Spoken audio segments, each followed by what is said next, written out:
channel, and viewing information can be found on our district website. The meeting is now called to order. It is May 1st, 2024, and the time is 6:32 p.m. Our mission is to provide a safe and caring climate and culture in which we engage, inspire, educate, prepare, and empower all learners in partnership with their surrounding community to be successful in today's and tomorrow's society. Zach, can you please lead us in the Pledge of Allegiance? I pledge allegiance to the flag of the United States of America and to the republic for which it stands, one nation, under God, indivisible, with liberty and justice for all.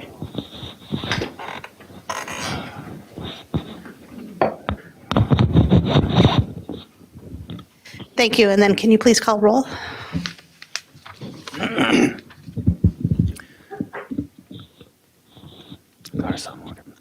The following board members are present at the District Administration Office.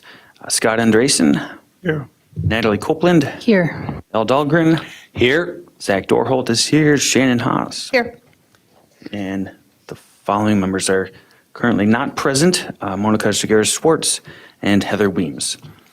The following cabinet members and staff are present at the District Administration Office. Superintendent Dr. Lori Putnam, Assistant Superintendent of Secondary Education Dr. Jason Harris, Assistant K-5 Education Nikki Hansen, Assistant Superintendent of E12 Education Services Dr. Mike Rivard, Executive Director of Community Education Adam Holm, Executive Director of Finance and Business Services Amy Scalarud, Executive Director of Human Resources and Labor Relations Tracy Flynn Bowe, Executive Director of Operations Gary Ganji, Executive Director of Research, Enrollment, and Assessments Donna Roper, Director of Community Engagement and Communication Tammy DeLand, Media Technicians Paul Novak and Gordy Scott, and Custodian on site is Evan Voss. Thank you. Next, I'm looking for a motion to approve tonight's Board of Education meeting and work session agenda. So move. Second. I have a motion by Scott, a second by Natalie. Zach, can you call vote? Again, Shannon Haas. Yes. Zach Dorholz, yes. Al Dahlgren. Yes. Natalie Copeland. Yes. Scott Andresen. Yes. Thank you. Then we have the consent agenda. The consent agenda consists of non-controversial items that a board adopts routinely without debate. Any single member may remove an item from the consent agenda by requesting removal at the time the consent agenda is moved for adoption. On tonight's consent agenda, item A, approval of personnel staff changes. Item B, approval of monthly financial reports for March 2024. Item C, approval of monthly treasurer's report for March 2024. Item D, approval of board policy 501, school weapons policy as revised, third reading. And item E, bid award Apollo Theater improvements. At this time, does any board member wish to remove an item from the consent agenda? Okay, then I'm looking for a motion to approve the consent agenda as read. So move. Second. And again, we have a motion by Scott, a second by Natalie. Zach, can you call vote again? Natalie Copeland. Yes. Scott Andresen. Yes. Shannon Haas. Yes. Zach Dorholz, yes. Al Dahlgren. Yes.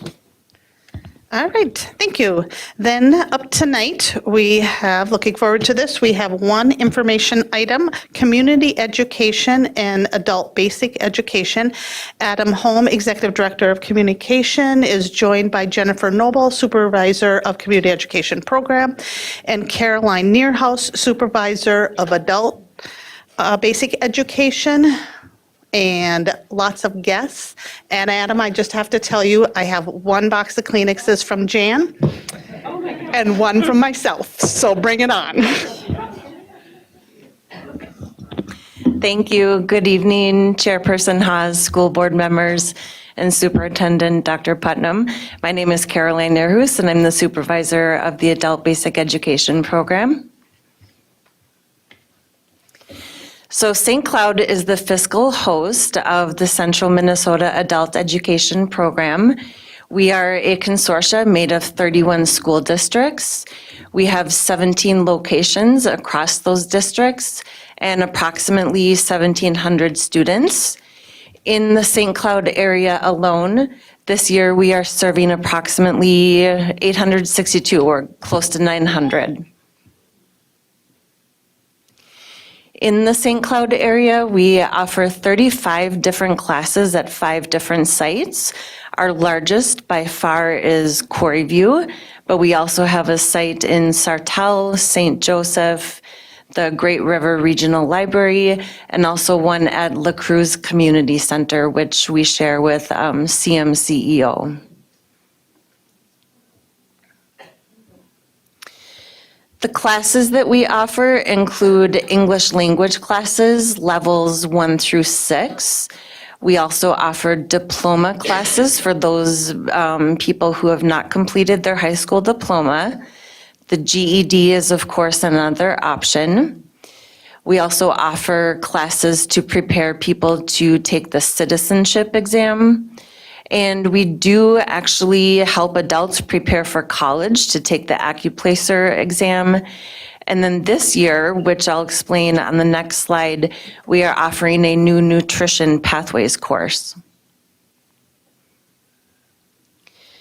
The state, one of the priorities of the state that we have been tasked with is to prepare our adults to enter career pathways.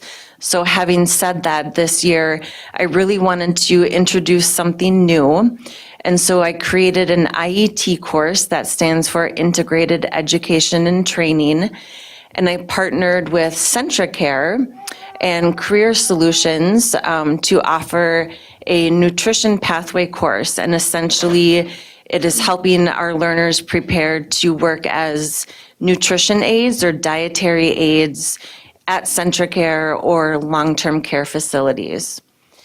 And then another thing that I have done to try to expand our offerings is Adam and I met with a group of Latino faith leaders this year and listened to them and their needs and their wants.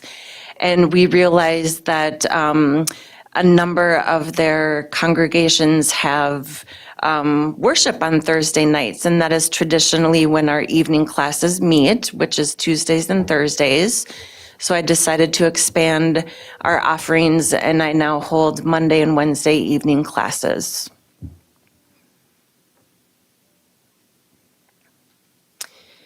St. Cloud Adult Education has 13 licensed teachers, 10 classroom support staff, and a hefty amount of volunteers. We love our volunteers, and they add a lot to our program.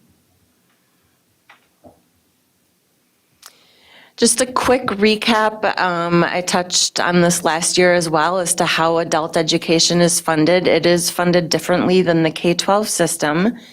The majority of our funding comes from state funds, and that depends on contact hours.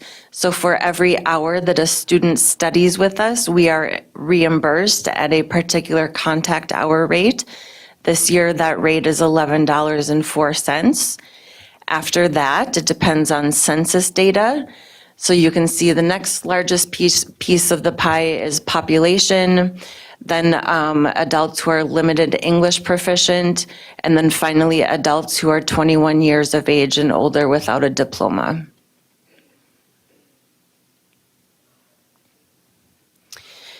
This is a graph that represents our contact hours over the last 5 years.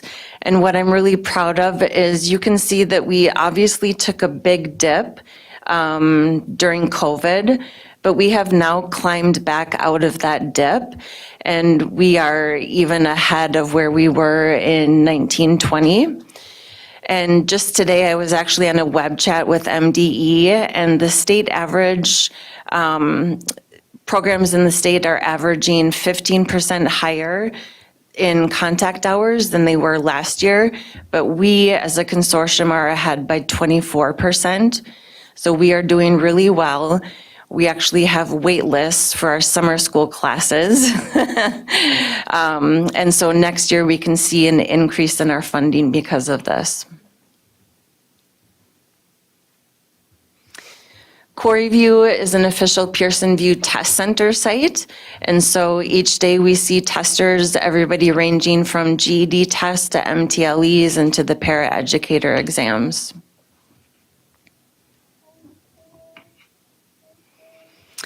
And of course, we are so proud of our GED graduates. We have about 75 people in the consortium who graduated this year. This year's ceremony is May 22nd at 6 p.m. at the Sartell Middle School, and I know many of you enjoy attending, so I look forward to seeing you there.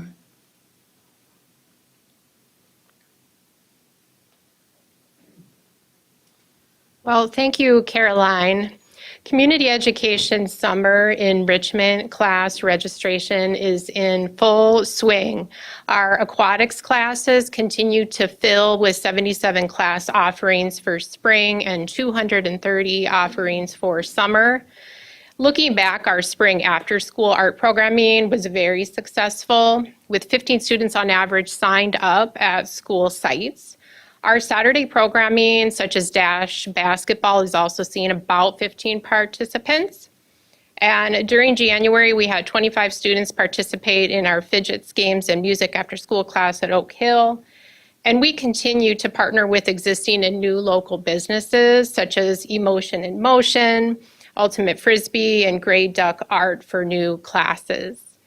We also received grants for the ACT Prep course from Get Ready from the state of Minnesota for our Tech Apollo and McKinley high schoolers preparing for college. And summer introduces hundreds of new learning opportunities, from ceramics to BMX, fencing to horse camps, drones, languages, and more. In adult enrichment, our open gym opportunities have seen impressive growth each day, with Kennedy averaging 38 participants for our popular pickleball class. North is averaging 43 participants for soccer and volleyball, and South is averaging 55 participants for soccer. Korean cooking instructor Susie Carlson, who spoke at our last presentation, had 2 sold-out food classes, including sweet, crunchy fried chicken. Each class serves 12 participants, and Susie continues to have a dedicated following of participants who love her delicious Korean recipes and upbeat instruction. Our partnership with Specialized Health and Safety Management and instructor Susie Wistrom helped 8 participants receive their certificates for adult and pediatric CPR, AED, and first aid training from the American Heart Association. In March, we offered 14 Project Challenge classes serving 93 participants with 225 total enrollments. We had our first bingo class at Tech in the Commons, and it was a huge success. There was plenty of space, chairs with backs, and wonderful support from the Tech custodial staff. We were able to safely accommodate 35 people at bingo using this new location. We can currently host 45 participants with the bingo cards that we have as for our class supplies.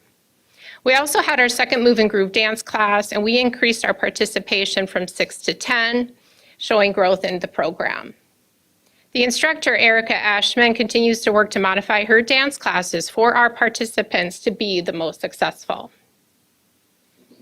Facility Services is busy serving our internal and external clients. We have approximately 150 rental clients at all 15 sites, with approximately 20,000 number of hours rented. And all online facility requests and payments are now facilitated through Elio, the same software that we utilize for our class registration. We currently have 940 active volunteers of all ages. Our volunteer specialist works alongside the school administrators to determine needs and assigns volunteers accordingly. And we also support district programs with volunteers, such as our One District, One Book program that also engages our community businesses such as Shields. And now we'd like to share our Community Education Imagine video from our communications department. Adult education is a service that we provide to adults who are 17 years of age and older who are not enrolled in the K-12 system, and they're coming to us for either one of 2 reasons. They'd like to learn English as a second language, or they are coming to study to get their GED or adult diploma. We have 6 levels of English language learning. There would be 6 levels of ESL. When somebody graduates from ESL, they can move into the GED or adult diploma program, or we can help transition them into post-secondary education. You get to interact with a lot of people from different cultures and different backgrounds, and a lot of our students have like different aspirations and reasons for being here, and it's really inspiring to see how dedicated they are with their work. I think it's a very great way to kind of gain those interpersonal skills. I get to interact with the students and see kind of how their mind works and how they make connections from like their language to English. We love our community partners, especially our volunteers. They're a huge help to our program. They help teachers be able to break down the material, meet in smaller groups, and really help the students focus on targeted instruction. I was a classroom teacher until 2016, and I retired. And I taught second grade. Just love working with students. So it was a natural fit when I retired and I had so much more time. I also love working with Joe and any of the other teachers. They just go out of their way to make it easy for you and to show their appreciation. Teaching with adults is very fun because you're able to make different connections with them than you would with kids. I love the students. They are so motivated and they are working so hard. Volunteers, I can really imagine, maybe it would spark something in them. Maybe they would decide to get their teaching degree, or, maybe they can find like a new passion or something that they want to work towards. Same with our students. Expanding your education and expanding your learning and understanding of the world really opens up a lot of opportunities. It offers so much for the teachers and for the students. I just imagine, I'm hoping that it will continue and expand even bigger than it is. I think it's just been very worthwhile. I love doing bowling. Imagine all of the opportunities that we can provide working with our district, the community, and our participants to create a shared community experience. Project Challenge is our Adults with Disabilities specific programming through Community Ed. We offer these services to people with any intellectual or physical disability, and it allows us to give people in our community with disabilities a community to come together and have shared experiences. These opportunities are really important because we make sure that they are accessible. We have modifications and variations that allow people of all different abilities to participate. We do like a lot of like basketball, e-games, stuff like that. So I get to be with all my friends.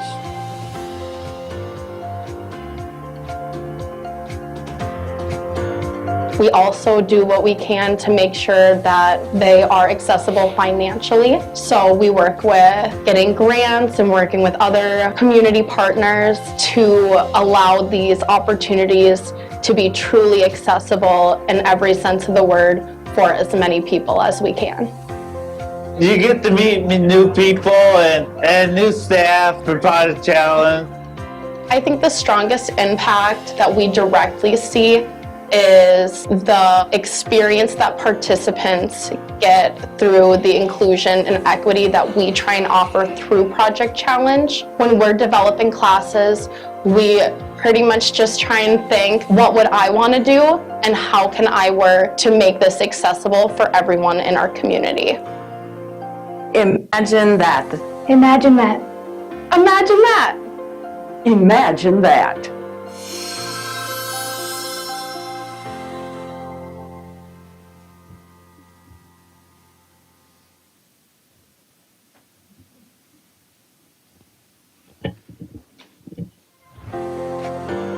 Adulted.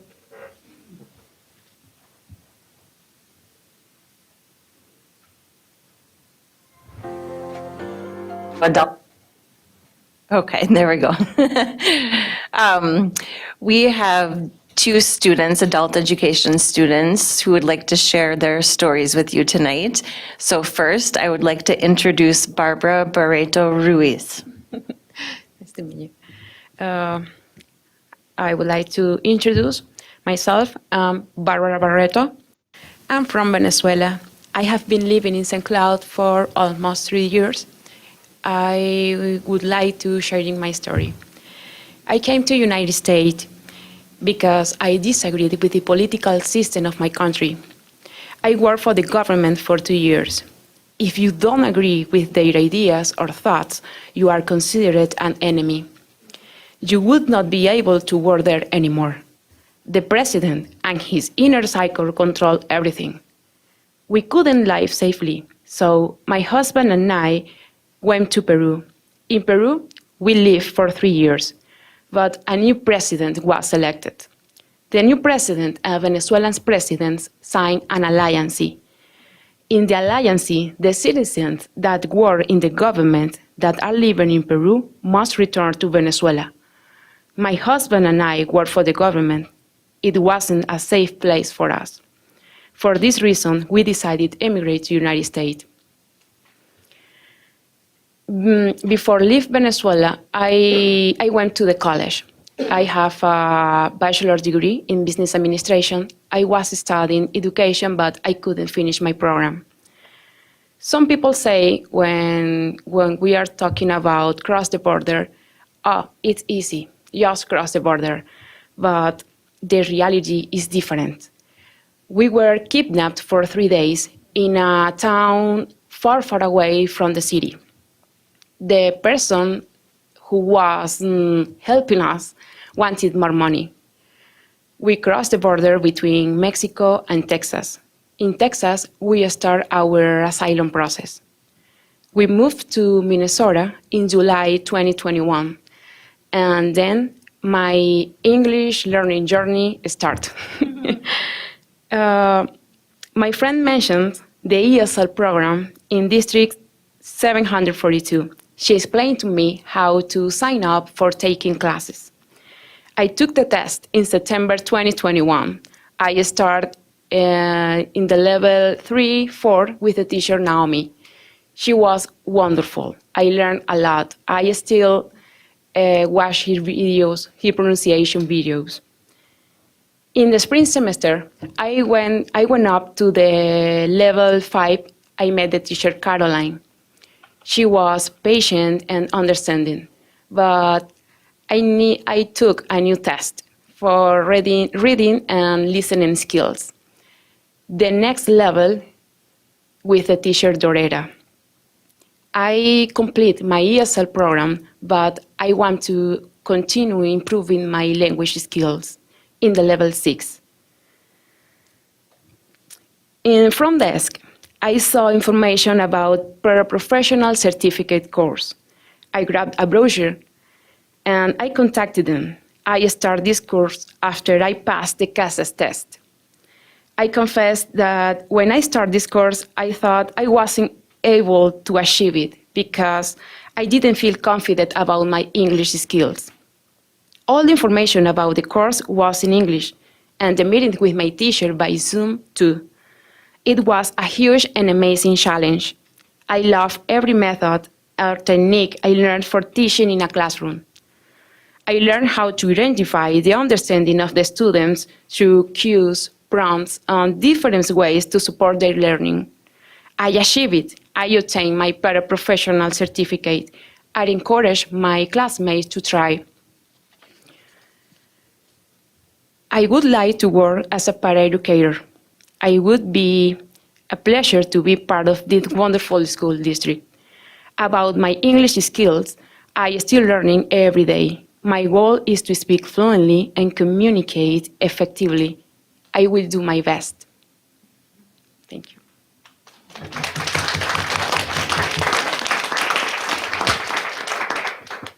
Thank you for sharing your story, Barbara.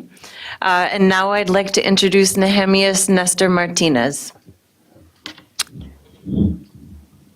Buenas tardes.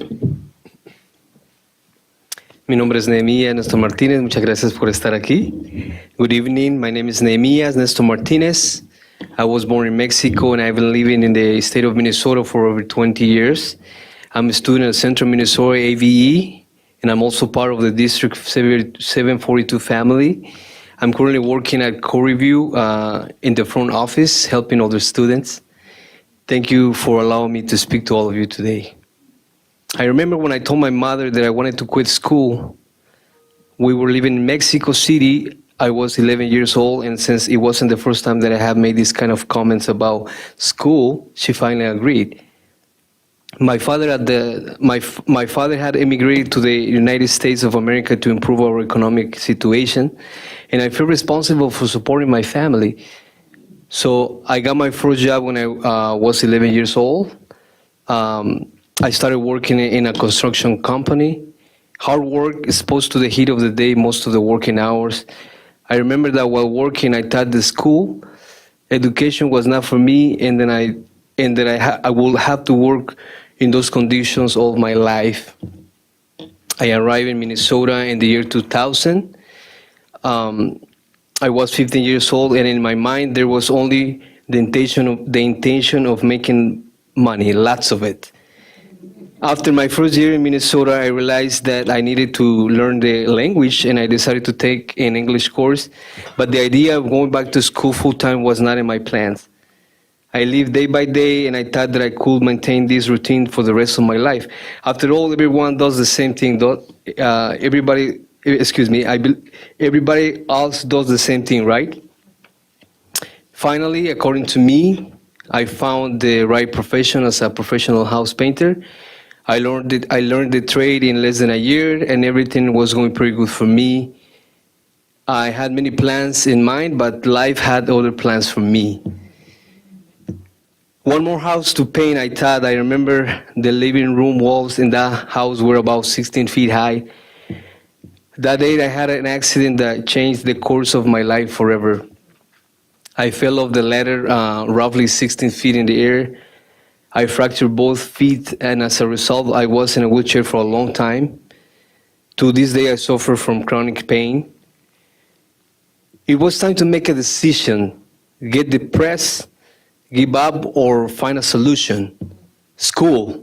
Yes, I told myself I had to try one more time. I know I can do this. And finally, I made the decision to go back to school, and with the support of my beautiful wife, Araceli, I reached out to ABE. There I found a new beginning, hope. I have always asked in my prayers to find someone who believes in me, someone who gives me a chance. And I met Caroline Nehrus, supervisor of Central Minnesota ABE. She, along with Adam Holm and the entire ABE staff, are helping me to obtain my adult diploma so I can go to college. I have been in school for a year. I have a ways to go, but I have a dream, and I will reach it. I would like to thank all the teachers who are present in this place this evening, every member of this beautiful family, District 742, for all they do to contribute to the mission to engage, inspire, educate, prepare, and empower all learners. To all of you, thank you very much for accepting me.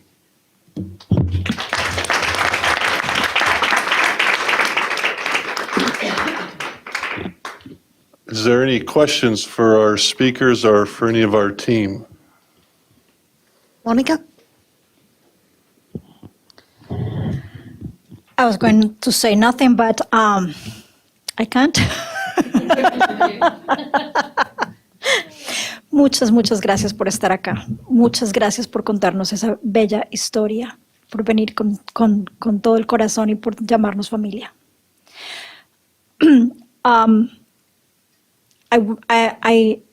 Barbara, not many people has the opportunity to listen to a story like yours. And there is a lot of stereotypes around here that I have run across about why people come to the United States and how easy it is to cross the border. I really appreciate your bravery, and I want to commend you for telling us all those details. Thank you for that. Nehemias, thank you, both of you, for coming to this family and for calling us family. Again, your details of your story were tearing up for me. Thank you for that passion that you put in your letters, in your words, how you talk to us, how you're talking to the people here. I think that you have a good path to make a lot of money if you continue if you continue with the letters and with the pen and the computer. So I wish you the best to both of you. Thank you to our wonderful staff for all the work that you do, and all the ones that are there in the back supporting.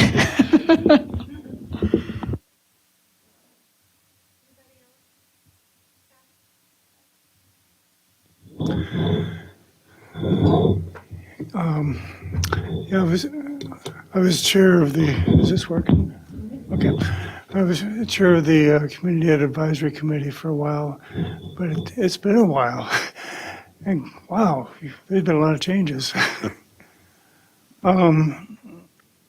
You were talking about contact hours versus population in the funding. When did that change? It used to be mostly population, from what I remember.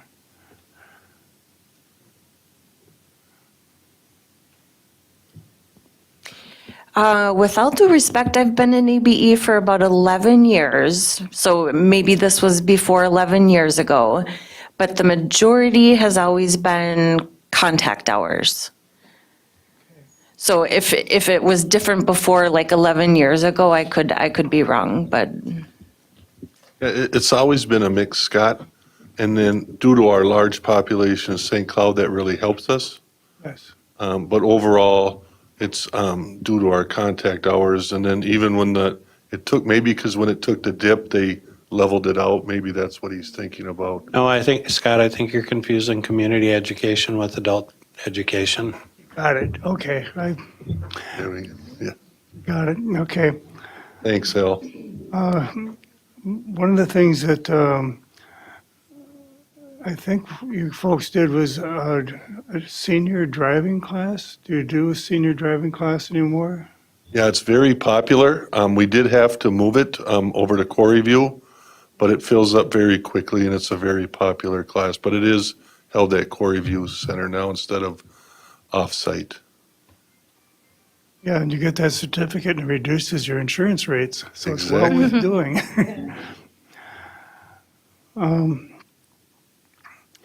Is there on facility rental property, is there a priority on that when you run facilities as to who gets what in what order?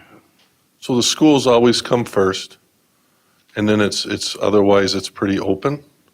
So I think they try to go, we wait till the schools, especially our high schools, get all their practices in, and the junior highs get their practices in.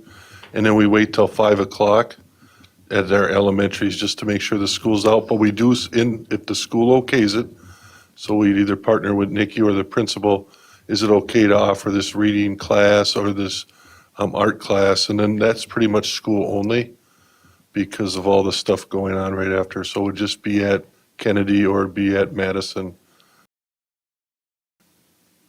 Okay. I was interested in that nutrition course that you've put together. Can you tell us a little more about that? Sure. So in designing the course, I met with a couple of people from Centricare, and I said, what do you look for in employees? And they named some top things like communication skills and time management. What does it mean to take a food order, and et cetera. And then I took that and aligned it with our adult education standards and came up with scope and sequence, and I kind of borrowed curriculum from another program in St. Paul who's already been doing this, and I designed the class. We enrolled the students, and so the students learn about everything from if somebody has special dietary needs, what does that mean? So they're learning a lot of vocabulary, and they're practicing taking food orders. And then they actually went to Centricare. They took a field trip and they toured the nutrition department and other parts of the hospital. And a fun update, which I forgot to say in my presentation, so I'm glad you asked. Yesterday, I was speaking with the teacher, and as of yesterday, 3 of our students who are taking it this semester are waiting to schedule their first phone screening interview with Centricare. So they are applying, and hopefully, fingers crossed, that they will get the jobs. I hope so. Thank you. Are there other programs that are also coordinated with Centricare? Or is this the first? This is the first. Next year, my plan is to do an English language class focused on childcare, and maybe hopefully get students primed or ready to work in early childhood or daycare centers around town. But this one is the first one that I've partnered with Centricare on.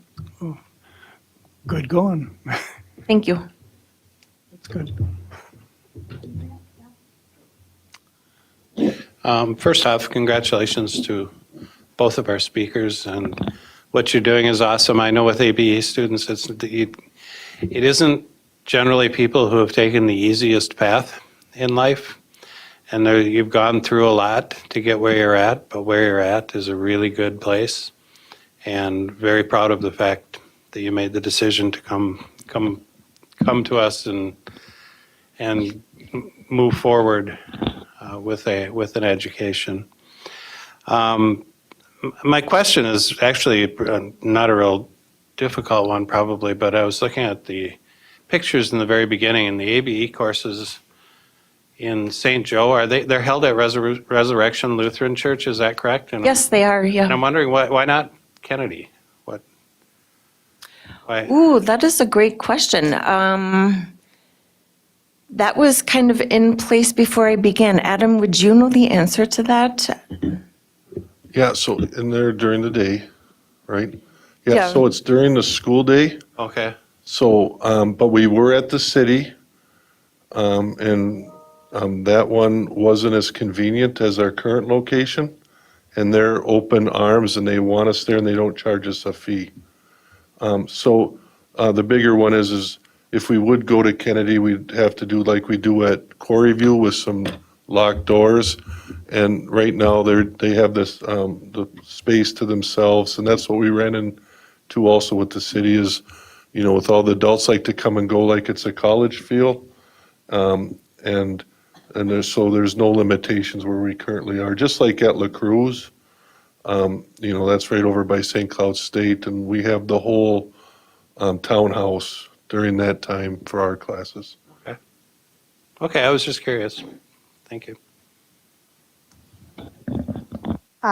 Natalie, then Monica, do you want to jump in now?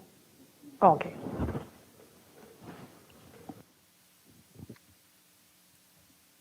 Okay, I have a couple of questions for Caroline, so I can compose myself before thanking Barbara and Nehemias. Your stories were out of this world. No, I'm not talking to you yet. Okay, Caroline. So I really want to thank you for adding, am I saying that right, Caroline? Is that Yes, your name? that's Okay, correct. thank you. Thank you. For changing the needs once you heard from community. I think that's really not always done, you know. I think it's done in our district, but, you know, sometimes we make programming and we're not the ones who use the programming, you know, in general, and people in general, I mean, and then people that really need it can't access it. So thanks Very for good breaking point. down the barriers to access an opportunity. I appreciate that. What would it take, this is a two-part question, what would it take to move people off the summer waiting list and into classes, and which classes have the longest waiting list? Excellent question. The answer to part one of your question is more space. It's not money. First, it's No, space. it's space. Okay, I'm out of classrooms. okay.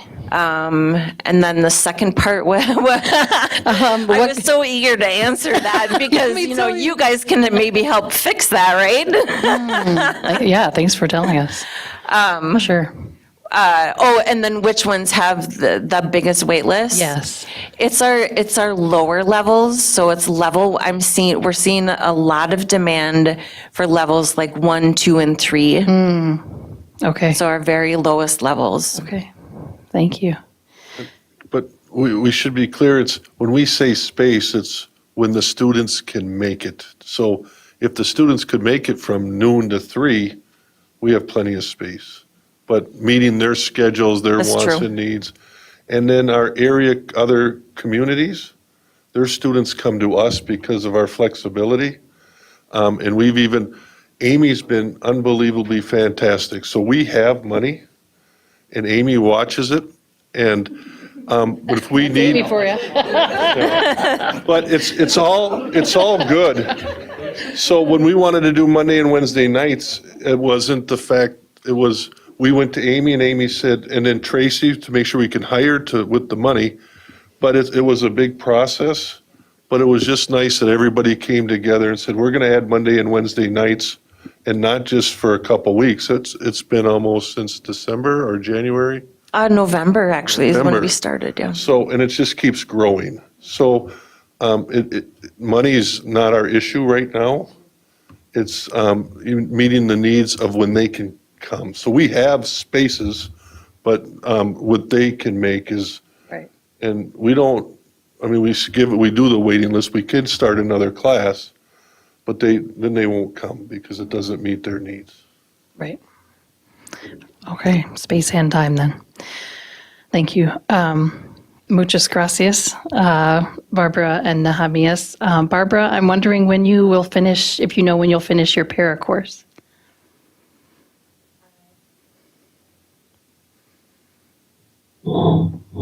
I finished my para course in last February. Oh, okay. Yes, I have my certificate, but I'm waiting for my documents. Yes. Yes, okay. My authorization for working, and is coming up maybe in 3 weeks. Really? Okay, I was just wondering why you don't work for us already, so thank you. I'm like, are you here for a job? Because yes is the answer. No, sorry, yes. not my job, actually. Thank you, Barbara. Thank you. Good luck with that. Nehemias, what are you hoping to major in college? And please say it's teaching. Yes, for sure. Yes, I really love how teachers, how they have the passion to and the patience to teach. So yes, I mean towards that, but I would say my biggest dream is to be a psychologist, but I know that's far away. But yes, something like that. You can start in education and then go to school psychology. I mean, the path is here for you for sure. Thank you. Thank you so much for, I know, very brave to share your story and very moving. And gracias. De nada, gracias.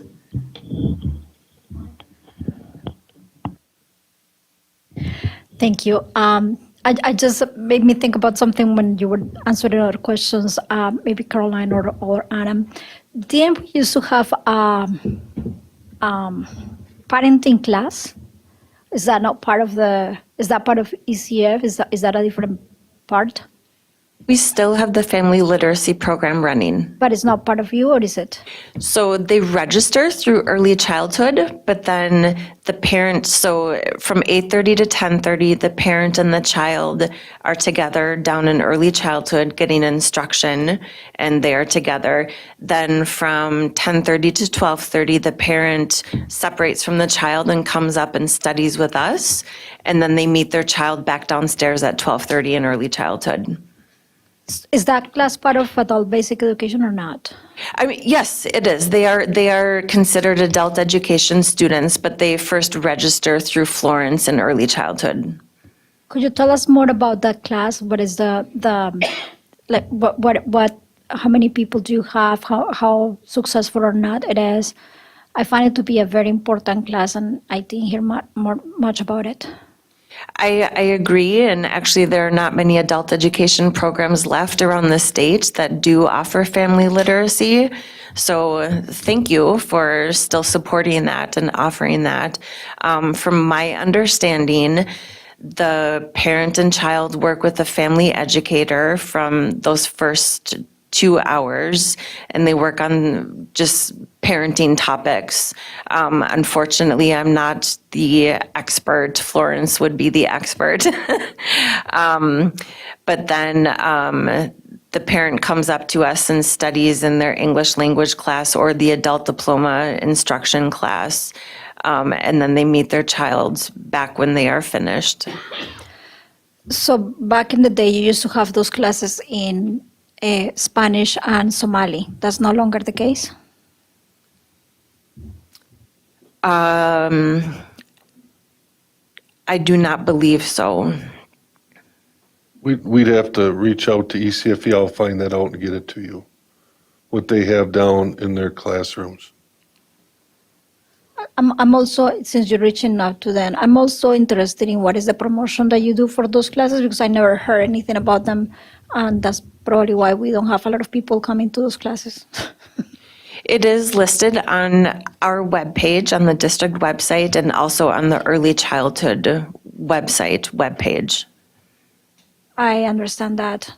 That is almost no outreach. I mean, I don't see many parents looking for classes for being parents in a website.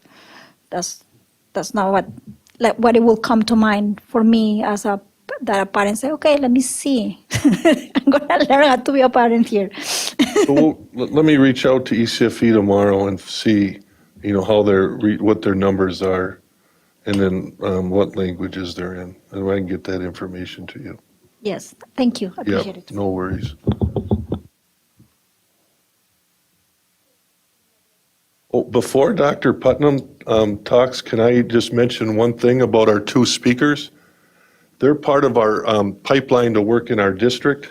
We've been working on that for years, and with Tracy and Shane, is that when we find quality people in our classrooms, the teachers will either call me or find me in the hallway or find Caroline, and then we reach out to Shane or to Tracy and say, here's what we have, here's their degrees. She already has the BA, but she wants to be in our para program, and then we have that para to teacher program. So there's just two success stories here, and we also have Maria. She's one of our students. She's at Discovery, and you met Paula, who's a family advocate. And then Nestor liked it working here so much in our family, he recruited his wife, who is now a family advocate in the equity program. So we just keep growing that program, and we're going to do others with Centricare and all those. But my heart is our best and brightest students. We always try to work with the HR department to keep them here because they're just an example of what the great things going on in the adult education program. Adam, you took some of what I was going to say. I was actually going to give you kudos for that. Adam, a while ago, not that long ago, but a while ago, was a coach, which part of that is, of course, there's some, recruiting that comes. No, he says, but there's certainly you certainly have an eye for talent. You have an eye for stars, and so you bring us these stars, and we are blessed to get to hear once a year. I always look forward to this, and every time I cry, and it's because of the resilience, right, and the hope that you bring and that you embody. And so I'm so very grateful that you were willing to come tonight, and to our ABE staff and our community ed staff. Those of you who aren't here, but please take back our thanks. The work that you guys do is so profound, and I hope that you take this as a highest compliment, right? We never hear about you, right? And that is, for me, the highest compliment, because that means you are out doing incredible work with our community, and you're taking care of it, right? Like it just never comes up as right? Like I'm struggling trying to say what I mean, but like you never cause fires. Right? Like you are just out like being these amazing professionals and changing lives. And you just handle it with such grace and professionalism. And so we are super grateful. Barbara, I hope that you are thinking that you will come teach for us. You have your bachelor's degree, right? We have many opportunities to teach in bilingual education. And so I texted Tracy. I was like, why isn't she teaching for us?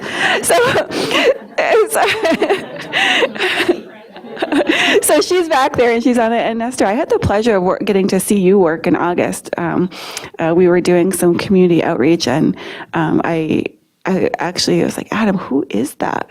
Right? Because the way that the way that people are drawn to you, and that I watched you just dive in to these complete strangers and like draw them into conversation about 742 and about education and enrollment. And you have a really special way about you with people. So when you said psychologist, it didn't surprise me at all. Thank you very much. Right?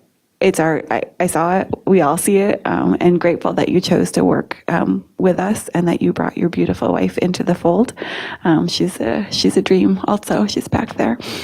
So thank you so sincerely for what you're doing and for the gift that you all gave us tonight with your stories.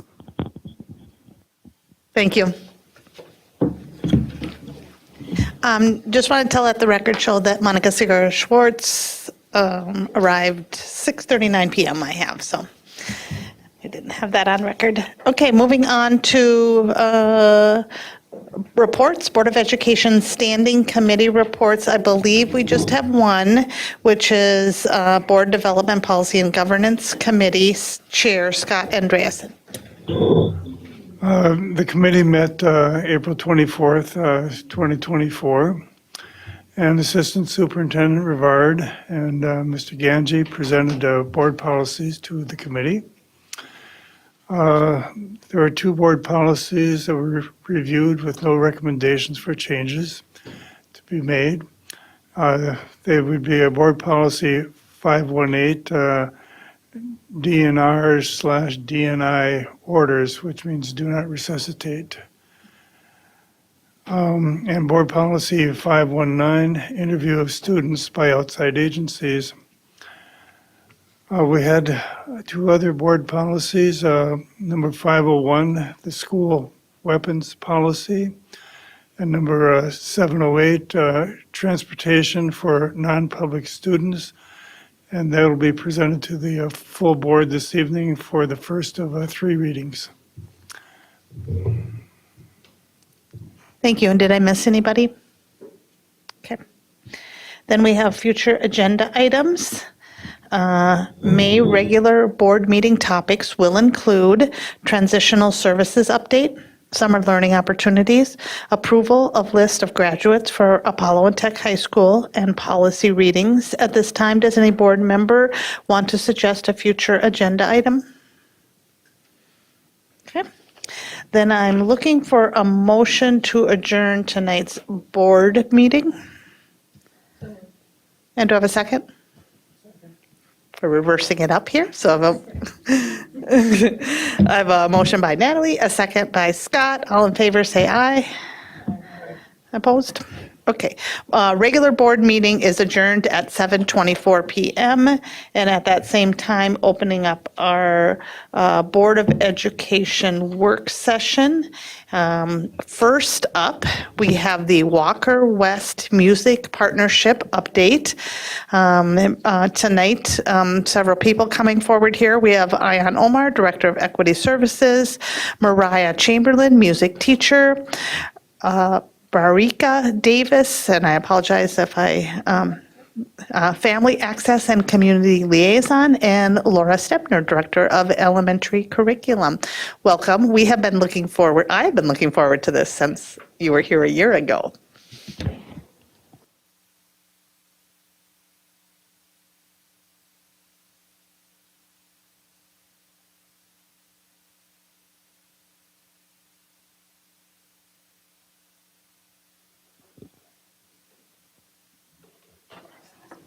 And then I think please introduce yourself, because I just had 4 names here, but we're glad you're all here. All right. Good evening, Chair Haas, Superintendent Putnam, and members of the school board. This evening, I'm introducing the Walker West Academy. Walker West, alongside district leaders, will provide an update on our second year of programming and partnership. The presentation will highlight professional developments, parent engagements, and instructional collaboration with the music department. The goal of this program is to increase our students' participation and engagement in music programs throughout the district, and I'm happy to witness our wonderful progress. These efforts are neither a sprint nor a marathon, but a relay. The highlight of this partnership has been the opportunity to work with so many outstanding and passionate individuals at Walker West. I'm thankful for the opportunity to work with Diane, Katia, Tanya, who isn't here, Braxton, and many others who have been beyond amazing in their efforts to engage, empower, and inspire participation in our music programs. With that, I pass the mic off to Diane.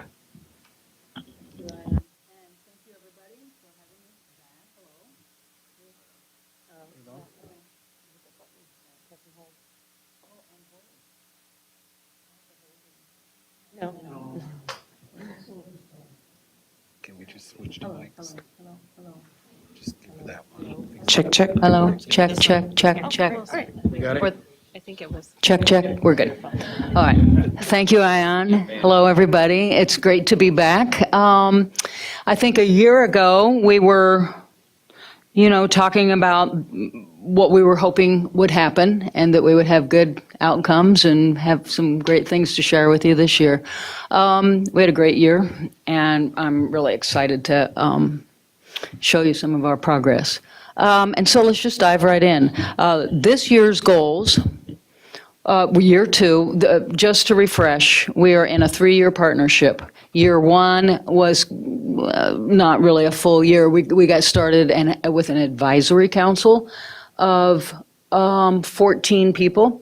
And that was the planning to lay the groundwork for this particular year, for our year two. So that's where we are with the end of year two.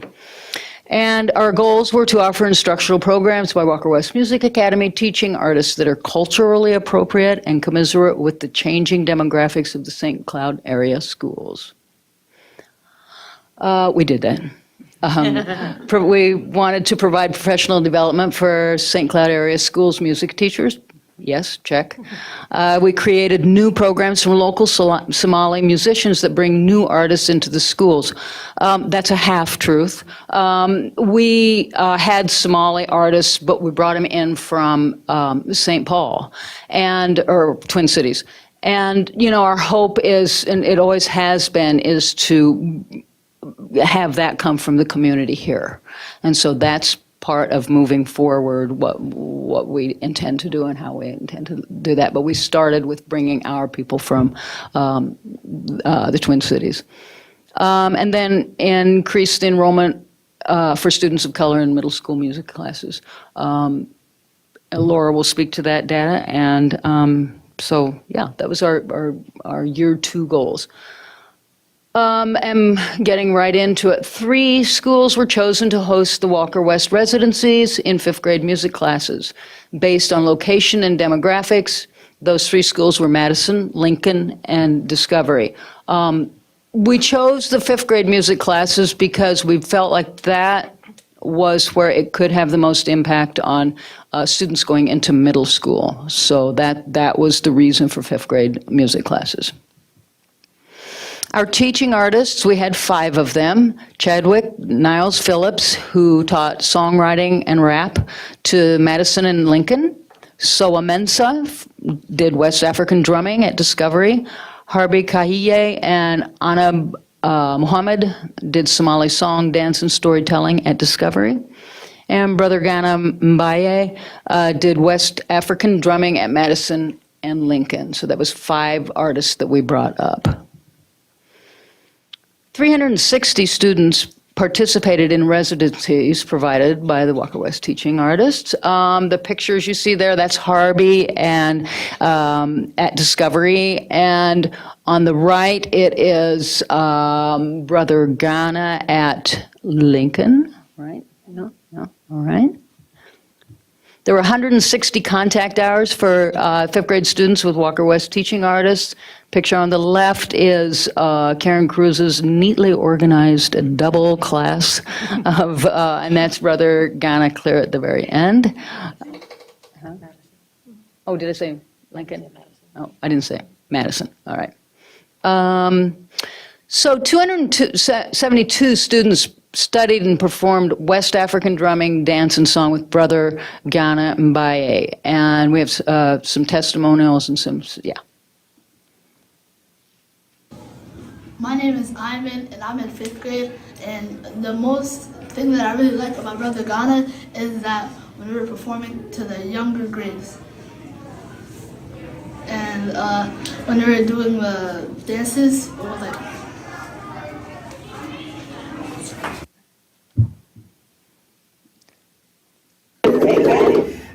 This is Brother Ghana at Lincoln.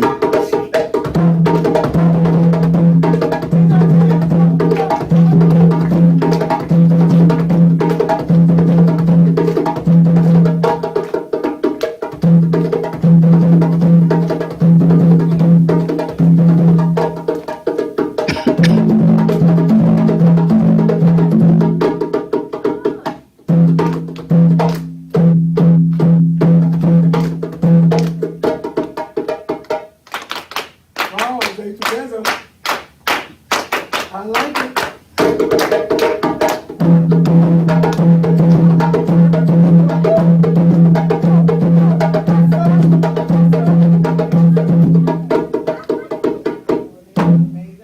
Yeah.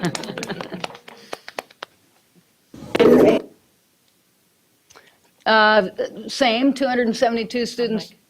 Same, 272 students performed and wrote raps with Chadwick Niles Phillips at Madison. Now, on the left, we have a clip. On the right, it's the at Madison.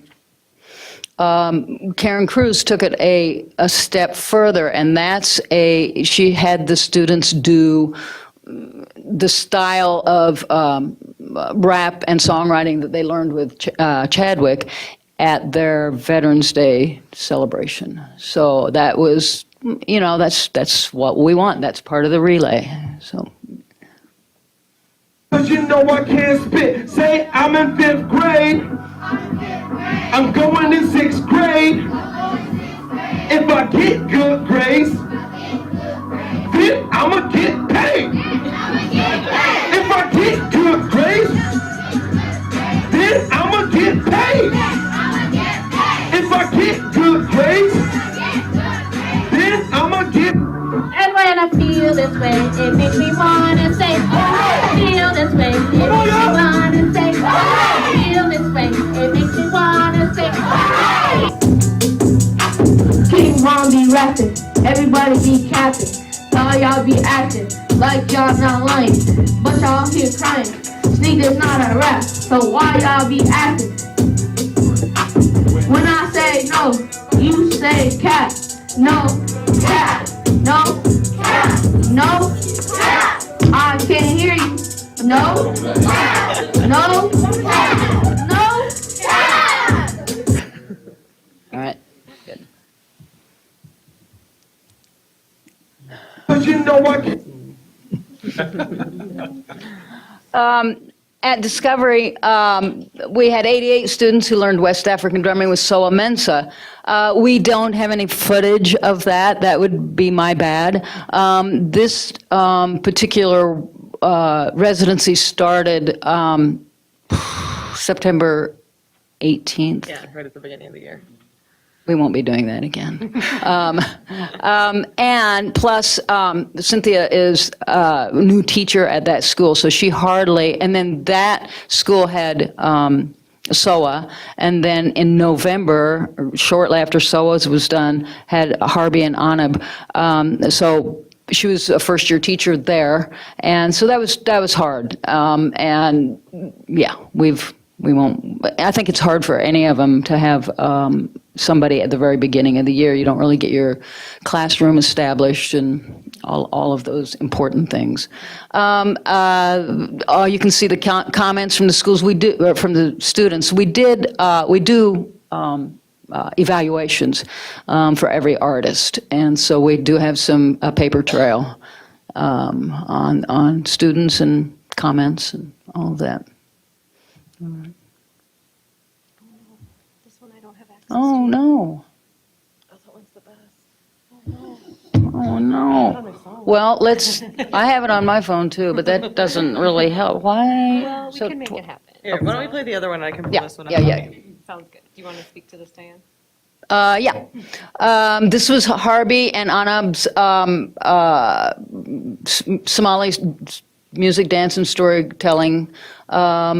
I visited the class one time, and it's really good. It was the students that we wanted to be engaged were engaged, and it was good for everyone to get that and have that special sort of. Well, not treatment, but that special, probably something they'd never had before. So this felt good. All right, so let's listen to this guy. 3. Hello, my name is Mohammed. I'm in 5th grade. Turn the volume up at all on these videos? Favorite problem All the way on the computer. Do we have the remote for the television? Is it right there? Oh, I can put the microphone? Okay, let's try that. There you go. Bianana here was when they taught us how to. And the Ardi Banahaya.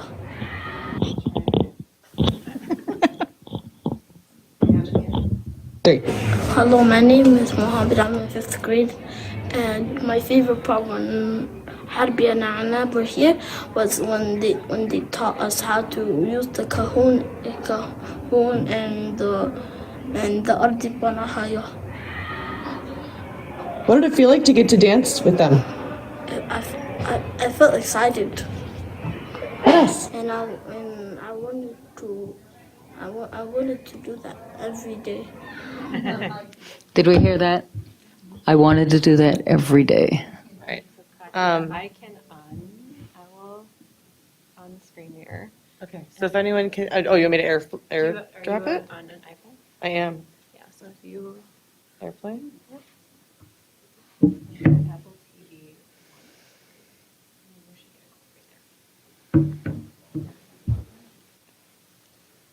All right.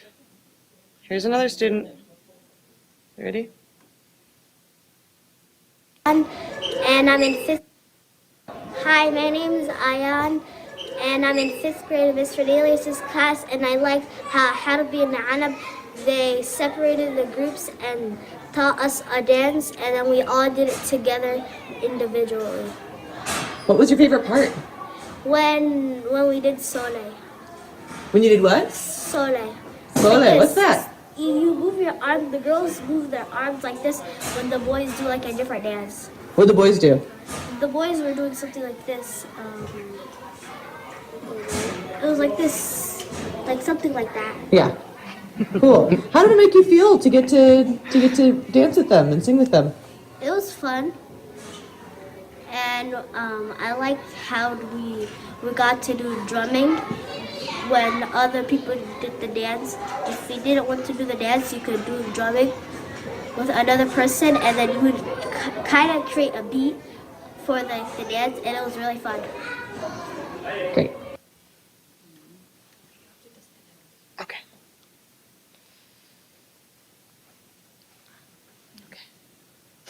All right. Seamless, look at us. Wow. Savvy also. All right. Barika's going to speak to the community engagement activity that Harbi and Anab took part in. So there was a community engagement activity at Discovery, and 30 community members participated. It was amazing to see students, parents, community members engage in a musical performance that Harbi and Anab performed at. It was one of the many moments within our school system where culture, community, and curriculum deepened our impact and created a rippling sense of belonging felt by those in attendance. As Harvey and Anab were two artists in residency from Walker West, they provided songs, dance, and lyrics in Somali. Participants engaged in call and response, dance, and cultural exchange through storytelling. Harvey and Anab next year will work on connecting with our local artists to increase participation from our amazing St. Cloud Cultural Group. And we're also connecting with the Central Minnesota Arts Board to really create and foster our own residents in that connection through Walker West. Thank you, Maria. Mariah is going to speak to our professional development. We had 2 professional development days. Do you want to make sure everyone knew that was you in the video?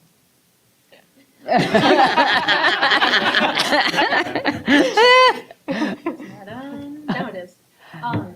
Yeah, I was definitely put on the spot, but so were all the kids and so was everybody. That was just kind of the spirit. I don't think it is. Press and hold.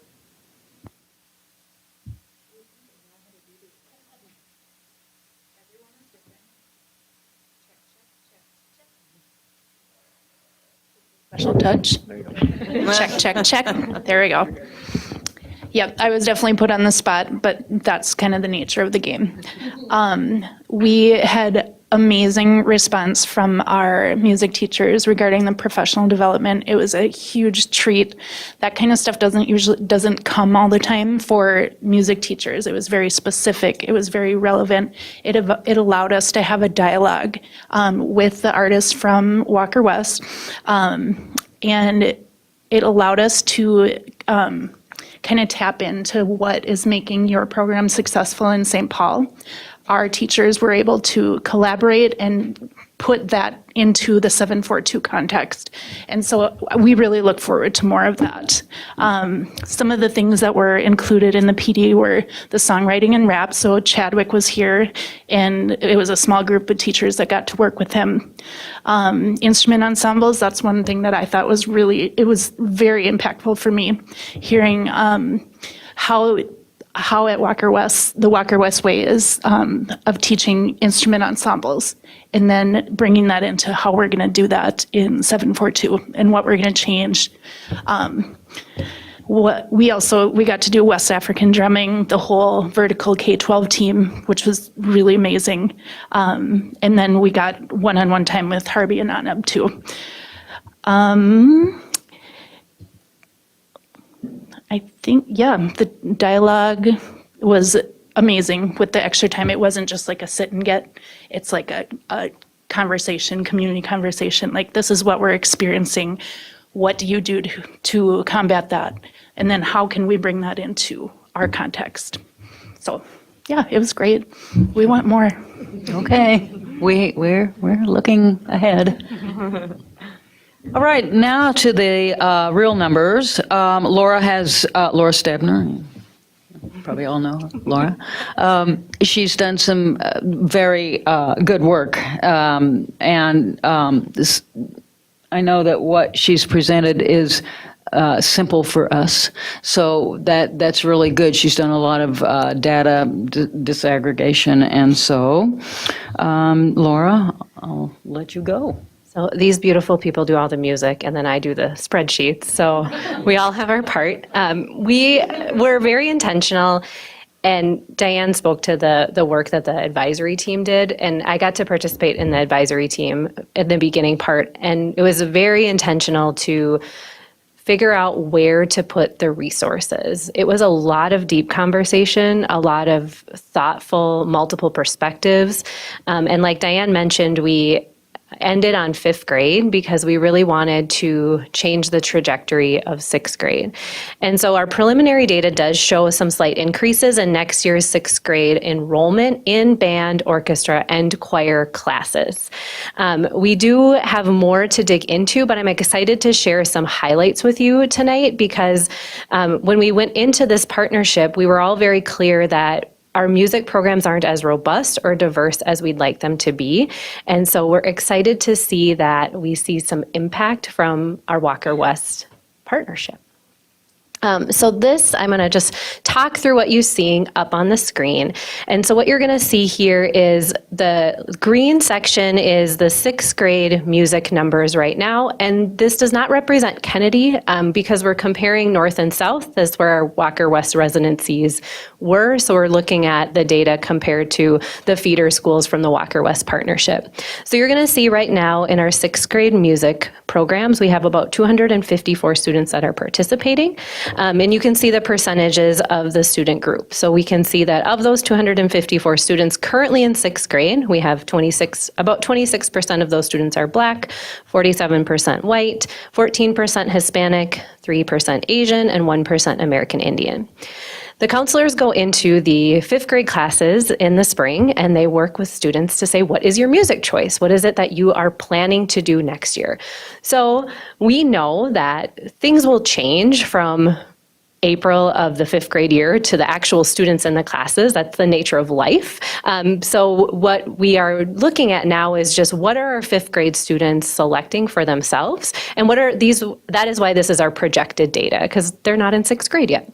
So we are seeing that we now have 310 students who have indicated that they would like a music choice. So we see an increase in the total number of students. And then we also see some increases in our representation data. So we see an 11.3% increase in the number of Black students when compared to last year that are selecting a music choice. And that's something that we're really excited about.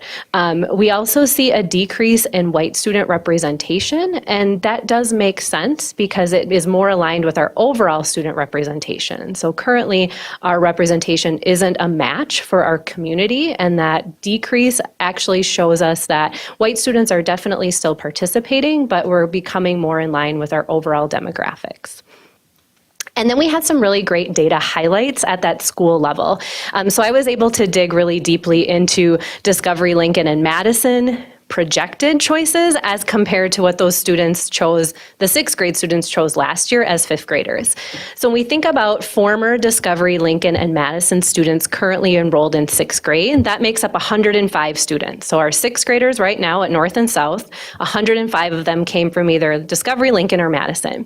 Looking at next year, we see 166 students projected from those schools. So we see a pretty significant increase. Now, I don't have for you are the numbers exactly the same, but the sections are relatively the same. And so we would expect that the total number of students would be very similar from year to year. So we're excited to see that we're seeing 61 more students from those 3 schools selecting music choices. We also noticed that when we compared the representation from Discovery projected for next year as compared to what is in the classes this year, we saw almost 10% more Hispanic students from Discovery selecting music choices. We also saw a huge increase in interest at Lincoln. So when we take a look at the students who are in music right now, who are Lincoln students, our students are projected to be more than double the amount of Lincoln students selecting music choices next year as opposed to what we currently see in our representation this year. We also saw a 10.5% increase in Black representation from our Lincoln students and 13.3% in our Madison students. So it's very exciting to see that hard data of what did those smiles and moments and experiences do for students' overall picture of themselves as musicians and their choices for their future in music. One of the things that I got our advisory council, which is wonderful. There were many meetings where we all kind of left totally in the weeds. Like, what is this? What are we doing? Where are we going with this? Especially when we were starting to plan programming before we really got a handle on that. But one of the things that really, no, I'm not going to go there. No. It was the fact that we got where we got was nothing short of amazing. And the year itself has been a real surprise because I didn't know how that data was going to come out. And we didn't know, one of my fears as we were doing all this is that we weren't really specifically doing anything for instrumental music. But what the data shows is that the interest has been piqued, and the interest has been, the kids have decided that they want to know more about music. So when they do go to the middle school, then they see that they have other choices. So I think that's the takeaway from the work that we've done. So for year 3, our goals are to make St. Cloud Area Schools independent of Walker West as we look to co-create culturally relevant instructional practices by providing teaching artists to further that mission. We will continue to provide professional development that speak to these practices. And of course, to further increase our enrollment from students of color in middle school and high school music classes. Moving forward, we're developing year 3 programming, and we will have Chadwick come back and do songwriting and rap in 3 elementary schools and or middle schools. We're still looking at a middle school, some middle school options to kind of get them on board with us. Brother Ghana will be in 3 elementary schools. No, we shouldn't say 3. He'll be, Brother Ghana and Chadwick will be doing 3 classes. I don't know if that means they'll be in 3 elementary schools, but we have. The budget for 3 classes. The budget is for 3 classes, yes. Cortland Pickens is from the Twin Cities. He's a gospel choir clinician, and we were looking at putting him at one high school. It's, what high school is it? We don't know yet. Oh, we don't? Oh, okay. Where Victoria is or Jessica is. Yeah.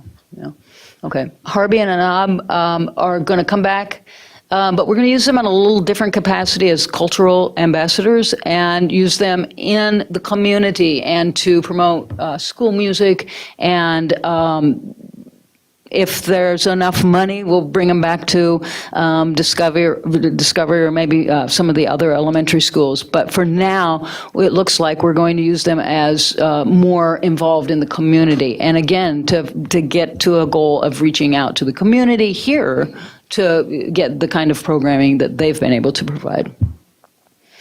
And then the continued professional development, one day this year. So we're planning ahead and looking forward to what year 3 will bring. So, what questions do you have? Anybody have any questions, Scott?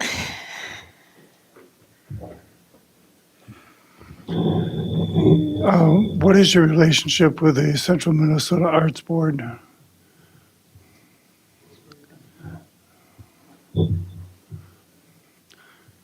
They sponsor a lot of stuff around here. So we're currently working on a grant with Song on really continuing to foster our community talent, so that way we don't have to rely on artists and residents coming from St. Paul or the Metro. So we're working with the Central Minnesota Art Board on a grant so that we can be self-sustaining. Okay, thank you. Yeah. Were you raising your hand? Okay. Thank you so much for this. Very, very excited about all the stuff that you were doing. And I still remember you from last year. We were talking about salsa and mariachis. Still waiting for the salsa and the mariachis. Well, I know. We can't, we just don't have that programming. That's not our focus. I mean, that's an opportunity for St. Cloud. So tell me more about your focus.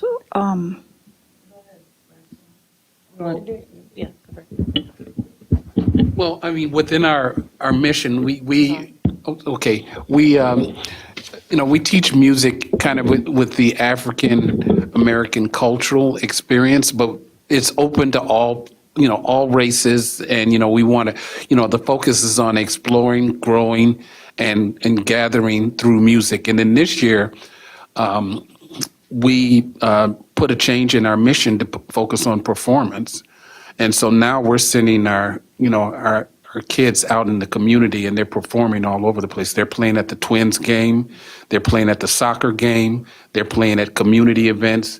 And we're really just trying to get them out there and get them, exposed to things. And we have kids of all colors, all races. Walker West is a very diverse school. I mean, people think, well, it's run by, by me, and it's run by, most 80% or 90% of our faculty are African American, but we have people from all over the Twin Cities that come to Walker West. And that's kind of the way we teach. It's called play to learn. And the way play to learn, if you've ever been to an African American church, there's this call and response. And we do more ear training, and then we get the notes.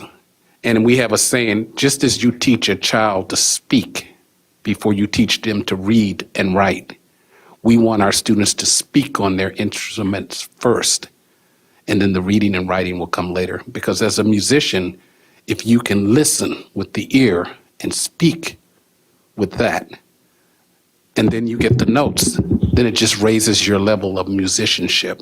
And that's kind of the way we teach. So we teach classical, we teach jazz, gospel, hip hop, and all the rest of that. But it's with this call and response and this play to learn method. Did that answer your question? Yeah. Okay. Thank you so much. And I appreciate the call for opportunity. So I was going a little bit more towards the advisory group that you did. If you can tell me more about the advisory group and what was so did you had an emphasis already, because that's your specialty, going to that advisory group?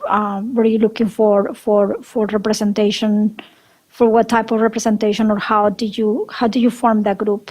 The group was formed, we had, let me start with St. Cloud. The original group had here, plus Sasha Navian and 2 community members from here. From Walker West community, here, and Tanya, and Marie, and this, I'm sure that doesn't mean anything to you, but we had 4 employees from Walker West, and then 2 community members also from St. Paul. And then 2 St. Cloud music teachers, in addition to Mariah, who's also a music teacher. Of course. Did you say St. Paul? Community members from St. Paul, or you meant St. Cloud? St. Paul. One of the community members that we had was recommended because he had worked with the Somali population at the Cedar Cultural Center. He ran programming for that, and he was really a valuable member of the community because he had contacts all over the scene. Mm-hmm. Yeah, he's the one that connected us to Harvey and Anab. So, yeah. Thank you. Loretta, when you were looking at the numbers, so I was interested in so the goal of bringing the academy was to increase participation of specific groups, or to increase participation in general, or to balance the population of music with the population of the district? What was in terms of numbers, what was the goal? So I think it was multifaceted. One was overall representation. So we all recognize that we have programs that aren't accessed by as many students as we want them to be. We also recognize that in addition to not being as high of numbers as we had hoped, that our student demographics weren't reflected in our programming. So when we went into it, we really wanted to think about how do we provide programming that speaks to our diverse learners, and that's really where we designed our programming. So we intentionally were thinking about who's not represented in our programming now, and how might we pique their interest, like Diane said. If along the way we piqued the interest of more students that weren't specifically targeted with our strategies, we were all for that, because we know that music is amazing and wonderful and a fantastic experience. So when I think about the committee, we spent a lot of time talking about both of those things. One, our numbers aren't where we want them to be, and we want to grow them. And the best way that we can grow them is we can take a look at our students who are choosing not to participate, and we can offer programming and experiences that align with those students' their cultural experiences and their lived experiences to help our students see music in a way that connects to them. So does that answer your question? So it really was both. Yes. So follow up with that question. Did you further desegregate the data to understand, for example, you have Black students. I don't remember how you category. I think they use Black. So is it further desegregated, like to know Black students, African American or Somali or other African students? We haven't segregated it at that level. We really did look at the representation, but we didn't drill in further. For next year, other groups. So the in terms of plans for next year, is that what are the plans for? I don't know that I heard them. The last slide. Yeah. Yeah, Go moving back forward. there we go, yeah. Or- No, the next next one, yeah. Yeah. Yeah. Those are the things that were like in development. So continue with the emphasis. So what is the plan? Western Academy. So I think we have a couple of things in place. One is the professional development is to help our teachers change their practices. So they've had the 2 opportunities this year, followed by another opportunity as well. Mariah and I have also talked about what does that mean for giving our teachers some time to revamp their curriculum. So it's one thing to learn, but we also have to provide that space and opportunity for teachers to say, I've learned this, now how might I change what I do? So that's one piece. We also, and Barika can speak to this, we've understood that our bringing musicians to our students that are representative of who they are has been extremely powerful. And so we want to continue that, but we also want to continue it, like Barika said, with our local community. So Barika, do you want to speak to that at all anymore?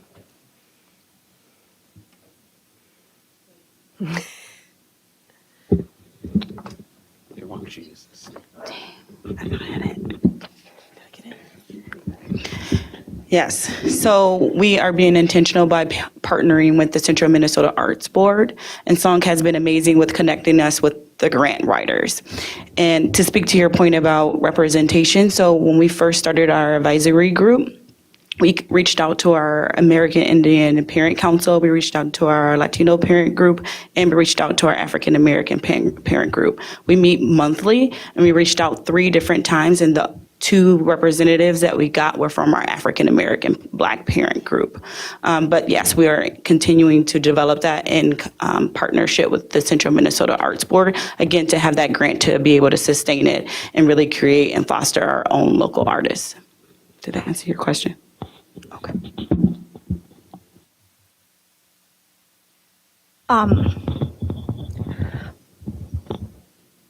So I like to see more planning into what is the future. Like I'm curious to see what's the future beyond the academy. And probably that's the word for this year because you still have the 1 more year.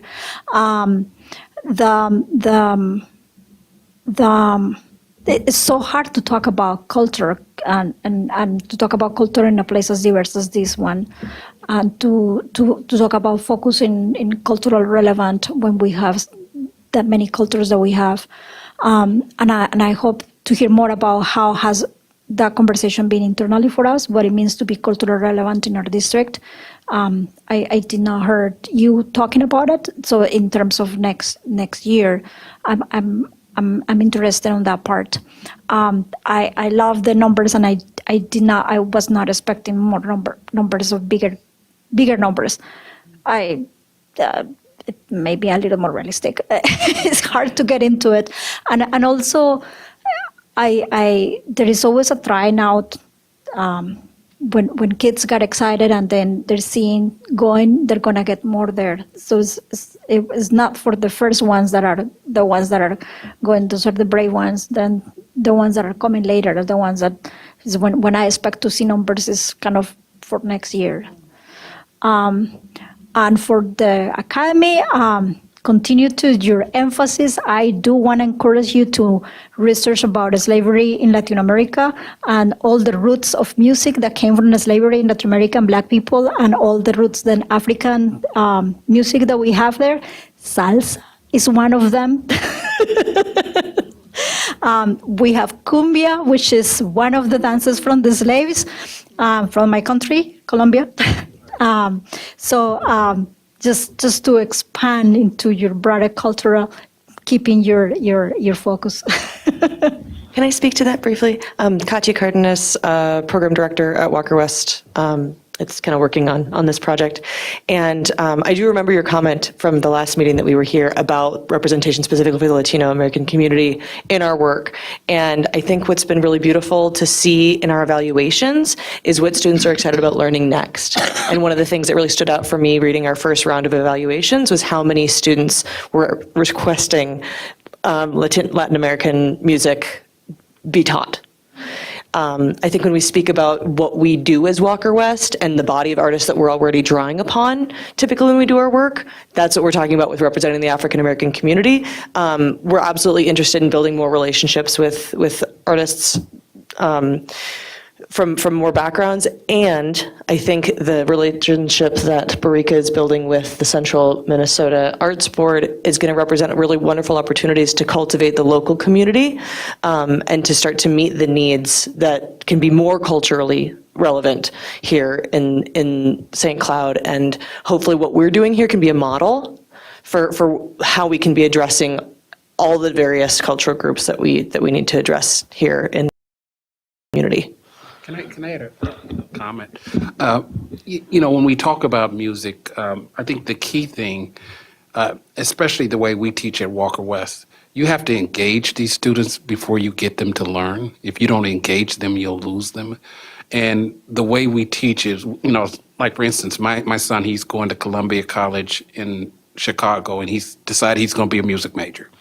When he sat down, we didn't say, hey, you're going to learn Beethoven today. He said, no, I want to learn some Stevie Wonder. And so he started off with Stevie Wonder and learned how to play, a little Stevie Wonder. And then we threw a little Sinatra in there. Then we threw a little Beethoven in there. Oh, Beyonce? Okay, we throw that in there too. And so we really try to focus on engaging with the student first. And what I'm hoping we brought to St. Cloud, as an example, is how do you engage these students enough that they want to take it to the next grade or take it to the next level? How do you stir up their curiosity to want to do that? And I think that can go across all cultures. If you don't engage them, no matter what the culture is, you're not going to get them. I think that's the broad takeaway that I have. So I wonder if, not to put you on the spot, Mariah, I already did, but you got to see this firsthand. You got to see the engagement. And I know you and I had conversations about surprises that you had.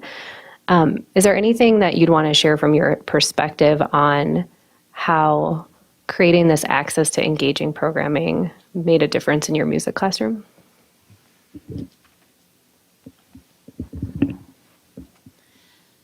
I would say I was probably moving in this direction to start with, but the level of engagement, just the constant movement, the constant dancing, the constant drumming,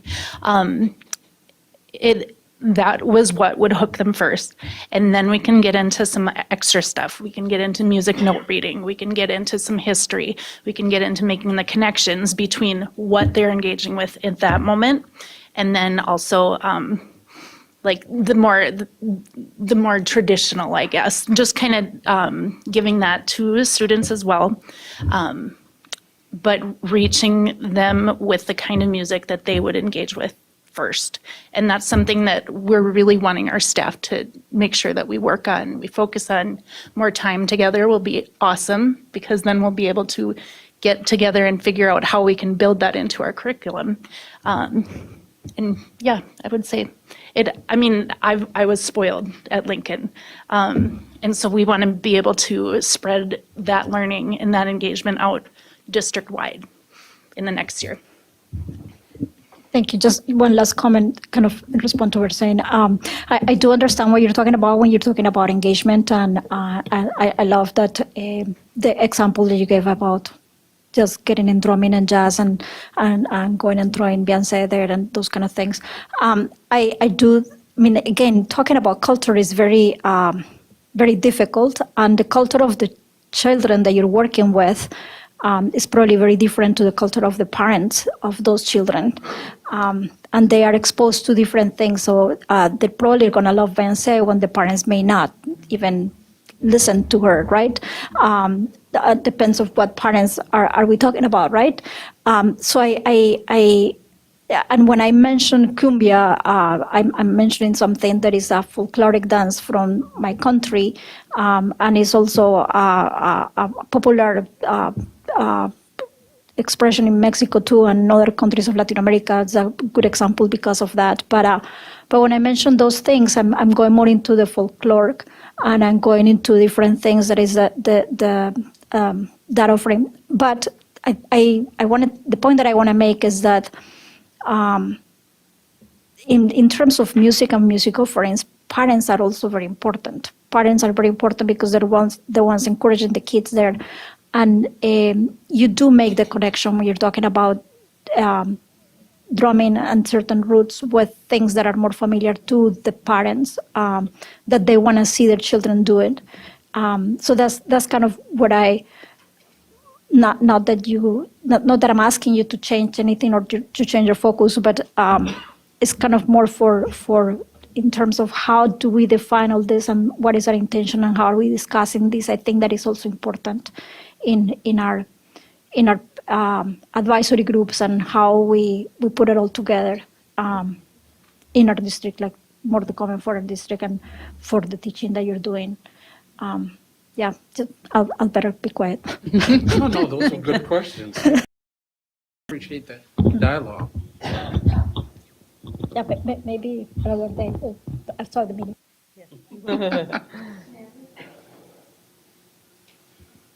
This is all very exciting. And I'm so proud of all of y'all and of our district for having hard conversations and having really messy conversations that by the end of the conversation, you're like, I don't even know where to go from here. But somehow we figure out where to go, and then we see the results, which I was able to see visiting Mariah's classroom. Barika and I were there, we danced. I'm just going to tell you that. And drummed.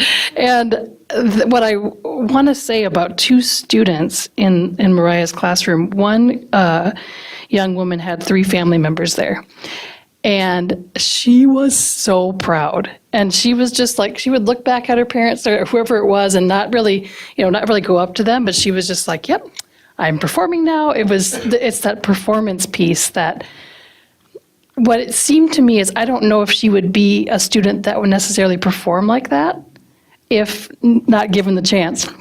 And there was a young man as well who had multiple solos, and he seemed very shy. But when he got up to the drum, he was like, yep, here we go, like the most confidence I've seen out of a 5th grader ever. So it was just really, and that's just 2 students, and times everything that we've experienced here in our district, and it's just really beautiful. Can you give me a 50,000-foot view of what does play to learn look like? Is that the Walker West way of teaching instrumental music? Yeah, and it comes from just the our African American culture, and I don't know if you've ever been in a black church, I have. I mean, singing and storytelling and communication is through, especially if you talk about slavery and, people communicated through songs. Right. And all of that is embedded in how we teach, even with classical music. We really want people to listen because good musicians listen. And the ear is as important as the eye. You know, reading the notes, that's the eye. The ear is the listening. We combine them both because we think, you know, you really engage people when you listen and you do the ear first. Because you're going to play ba-da-da-da-da-da-da. Okay, now you play that. Da-da-da-da-da-da. Okay, let's try it again. Okay, let's put a little twist on it. Ba-da-da-da. You know, and let's put a little improvisation on it. Let's make it fun. And when you get people to, when you get the students to where it's fun and it's engaging, then they say, oh, wow, let's take this to the next level. Let's try something else. And that's what, you know, the play to learn is, you know, it's the ear and the eye, the ear and the eye. You know, we start with the ear because we teach a child to speak before we teach them to read and write. And then once they get it, learn to speak, we teach them to read and write. And I think that's, oh, I'm sorry. Yep, no, that's. I was going to say that's a culture change for central Minnesota for some families. For my family, it would be. You know, like I took piano when I was 3 years old, but didn't learn any improvisation until we had to do it in college. And I had no idea. I was a music major, and I'm like, what do you mean just play the chord in the left hand? I was classically trained, and I was missing so much music because that's all I did. So, Well, I had to reprogram myself when I came to Walker West because I learned by playing notes.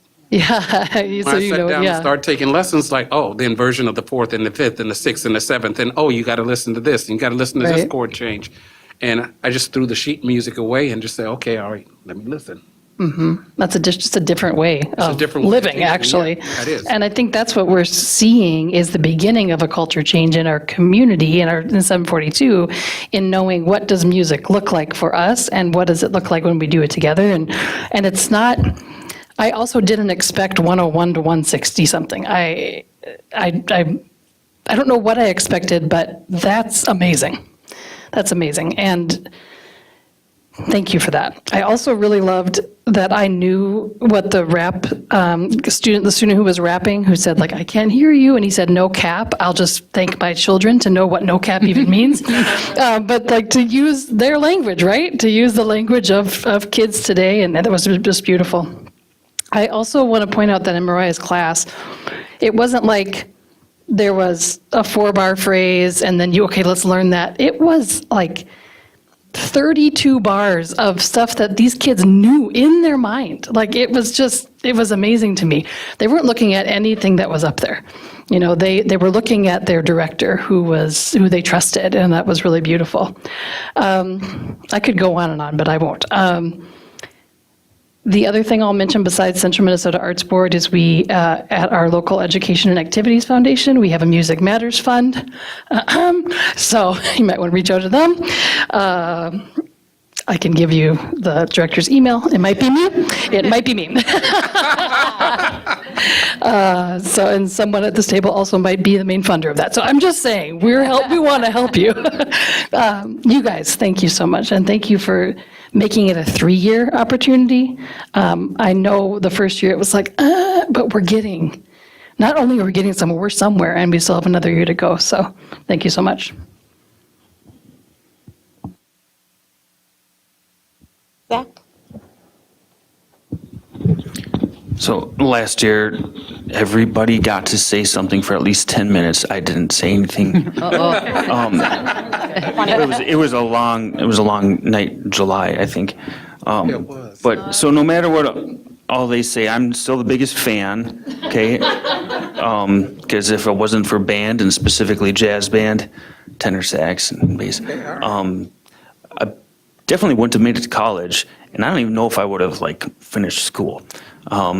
If I did, it would have been poorly. So this, again, I just want to say is exciting to have music fans here. And my kids go to Madison, so we can kind of see the difference and the energy just from those little things.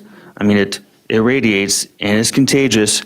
I remember when a little jazz quartet came into school when I was younger, and that kind of sealed the deal. I mean, I already knew I wanted tenor sax, but that sealed the deal. So thank you for partnering with us, and I look forward to seeing things in the future.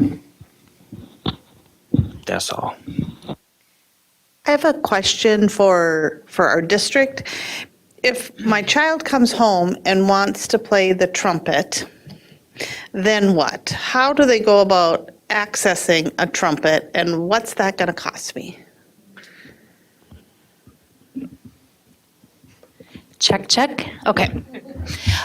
Well, they need to be, as far as in our district, we start providing that in 6th grade. And it doesn't matter, 6th grade through 12th grade, it doesn't matter what grade. They can start whenever they would want. That's one thing that we're really proud of, that there's multiple entry points into band. It's not like they need to start in 6th grade and then, go all the way through. So if they wanted to start in 11th grade, they could start. And then income-based, we have really amassed a lot of instruments with our district that we can pretty much provide an instrument for a kid who wants to play free of charge, if based on income base. So it's possible, without hardly any barriers, with no barriers. And do you feel like our students, when they're exposed to these opportunities that are presented to themselves, kind of understand that, hey, when you go home, we're going to work with you in order to get a trumpet? Because my kids would have been like, yeah, mom's going to say no. Just because it's expensive. But that was years ago. So I think we've done a really nice job of building a culture of, you want to try this, you get to. We'll make it possible for you to try it. Our kids are not held back by that. I don't know if we can do it. And the elementary teachers are really, really adamant about, you want to try any of these instruments, nothing's holding you back. Thank you very much for doing that. I think, and again, my kids are older, that maybe I didn't know, but I felt like we had to access our own musical instrument. Has Used to be that that way. changed, do you think? Okay. It used to be that way. Thanks. Anybody else? Well, we feel so fortunate. Thank you very much for choosing us and blessing us. So Thank this you. was very impressive. Thank you.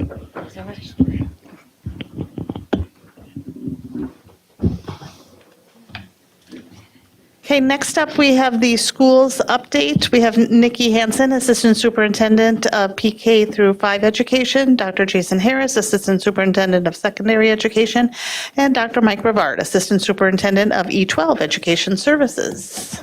All right, good evening, Chair Haas, Superintendent Putnam, and board members.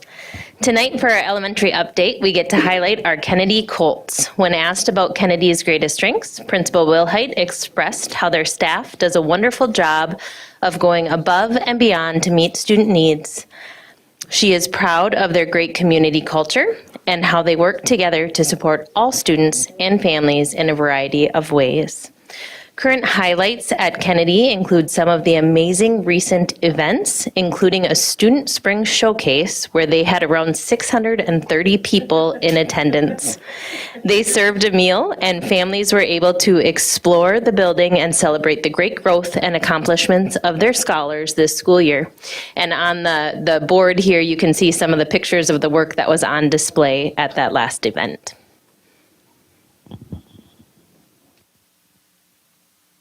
All right. Good evening, Chair Haas, Superintendent Putnam, board members.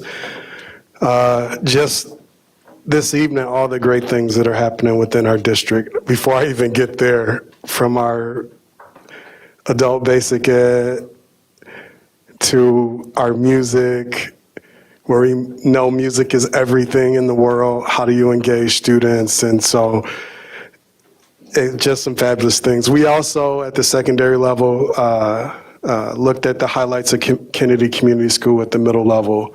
And our continued effort to build a partnership with the high school, Apollo High School, and Kennedy. The Apollo students and the coaches got a chance to go over to Kennedy and kind of just what we heard, go share their experiences, explain all the opportunities that they're going to have when they go into high school and spark their interest, right?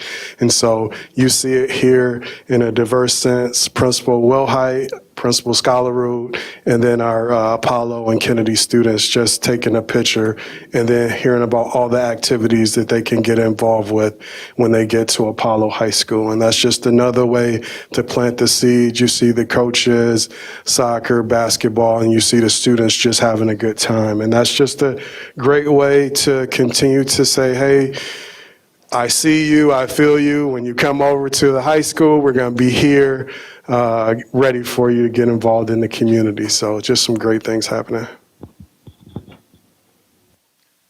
Good evening, Chair Haas and Superintendent Putnam and members of the board. I'm on. Tonight I'm going to highlight a little bit about Catherine Johnson. As we all know, Catherine Johnson does have grade levels between kindergarten through 12th grade, and then we have an 18 to 22 program that we talked earlier about this year with InStep. This evening I'm going to talk a little bit though about our Setting 4 program, which is our day program that is operated by the special ed department. This year we have 25 elementary students. We have 30 middle school students and 30 high school students who are benefiting from this level of service at KJAC. So some of the pictures we see are kind of some of the incredible things that are happening for our KJAC kids. Working on reading projects is what you see over on the left-hand side. And this is a combination group where we have some of our level 4 students also working with our InStep kids. So it's this wonderful opportunity for mentorship to be occurring at the same time. The middle picture is what you will encounter in the mornings because there's a coffee shop right there as you walk in the front door with kids sharing the coffee that they put together and selling it. So a little bit of entrepreneurial skills are happening, which segues very nicely into the picture to the right there. That was initially a botany project that they were working on in middle school science that now is becoming a flower sale that if you look down to the very bottom picture, I've purchased 2 of those. So hopefully my mom and my wife haven't been listening because Mother's Day is now checked off at the Rivard family because you can purchase those right now. And if anyone's interested, I'll get you that information for our KJAC friends. So there's also lots of different opportunities going on for KJAC students that's the same as what you would see at our other schools. On the left, we do have students going over to the YMCA, and this is a reward day, but they also made sure to work on the safety around water that our second grade students are also working on across the district. So both of those activities were happening when they were visiting the YMCA. Our student in the middle is working on some transitional skills with some sewing activities, and music is happening over at KJAC also as our student works on that trumpet that Chair Haas was wondering about. Those things are happening over at KJAC too. So as I reflect a little bit, KJAC really is in its infancy, yet there's so many wonderful things that are happening there for District 742 to be proud of. That's our school update for this evening, unless there are some questions.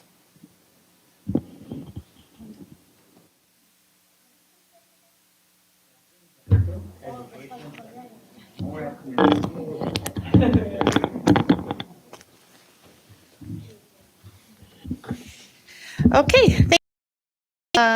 Then, of course, we have 2 policy readings tonight. First readings on both of them. Gary Ganji, Executive Director of Operations, he's presenting both of them. First up is the proposed new board policy 606.5, first reading for library materials. Good evening. Got kind of a unique policy tonight. I don't ever recall us having a policy like this. This is a policy that MSBA has recommended for this year that is a 0.5. It's a former policy that's been broken off into its own policy. So it is preparing it. We didn't really have a policy for us to update, and so what I have this evening is the proposed policy from MSBA, the model policy. We took that policy, applied it to what we do, sent it out to our legal counsel to have them review it, and then we took it to board development. So it had a little bit different path than we usually have. Just some background on Policy 606. You've seen that many times, and that's instructional materials.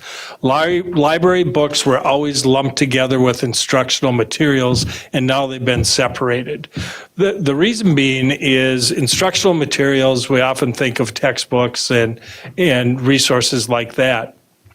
If there's a concern about a instructional resource, we're limited on what those alternate resources can be. Now, with a library book, if there's a concern about a library book, in most of our libraries, we have 30, 40,000 other resources to choose from. And so that is one of the reasons why it was separated out.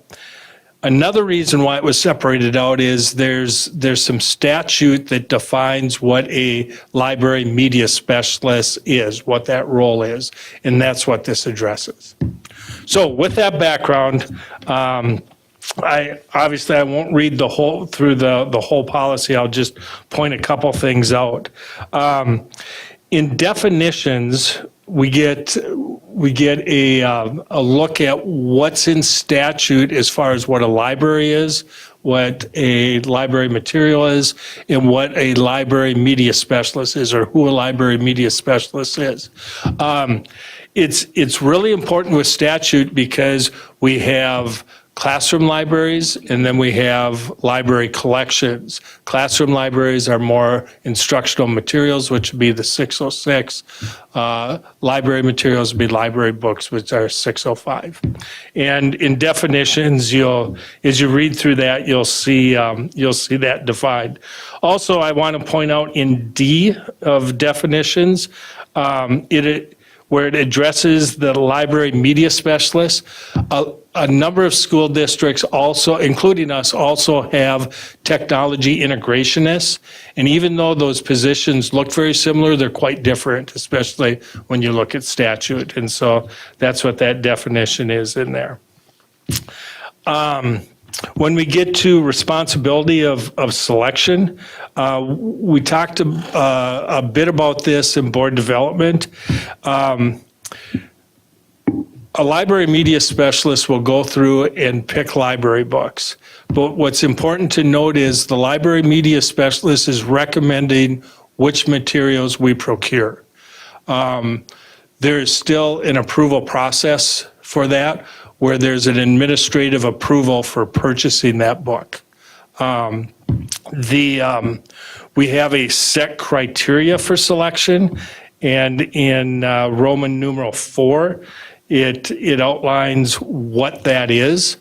And this is pretty standard across school districts across the state. What you see in yellow is where some changes were made when we went through board development. And I just want to talk a little bit about that. With number 3, there is a bit of discussion about what we should not exclude. I believe the language was more exclusionary when this first came, and instead Board Development talked about what we should not exclude. For number 4, that was just a recommendation from our legal counsel that we really don't have media materials, we have library materials. So that's just a minor change on that one. I think we dropped down to D, Mike. In D, that's where we address donations. And I know this came up earlier a few months ago where we talked about accepting donations. And donations are difficult to manage. And I've been around long enough to remember when we would get boxes of National Geographics. We would get volumes of encyclopedias. And what I recall doing at the time, because I was working as a media specialist, I was spending a lot of time disposing of materials. And we've talked a lot about about accepting donations, and we would prefer to spend our time selecting materials using our selection policy versus going through and determining if we need to dispose of it. And so that's where we're at on that one. And we talked a bit about that in board development. When we get to Roman numeral 6,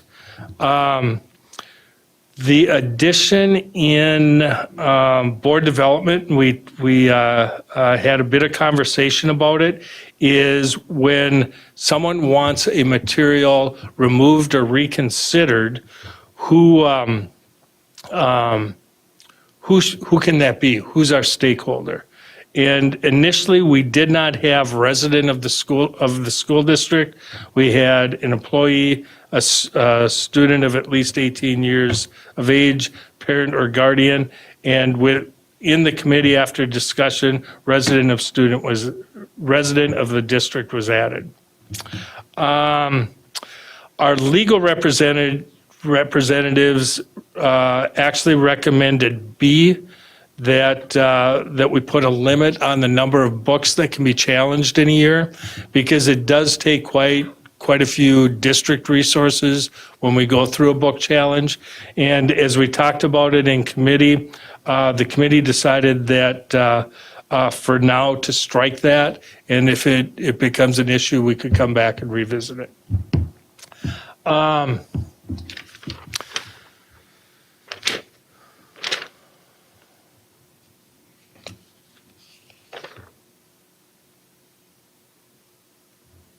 Moving on to, go down to page 4, Mike. The D, yeah. Okay. In our instructional materials, we have a 3-step process if there's a concern about a material. As we look at that 3-step process, it would be if someone has a concern, they would have an informal meeting with the principal and the teacher for 606. In this case, it would be the media specialist. Excuse me. And then if it isn't resolved, they would move on to the next step, which is a more formal, a formal request for review. However, it's the same players. The only difference is the formal request is it's written down. As we talked about that, it seemed like a unnecessary step. If you couldn't resolve it sitting down, having a conversation, writing it on a form probably wouldn't resolve it either. So we decided to eliminate that step.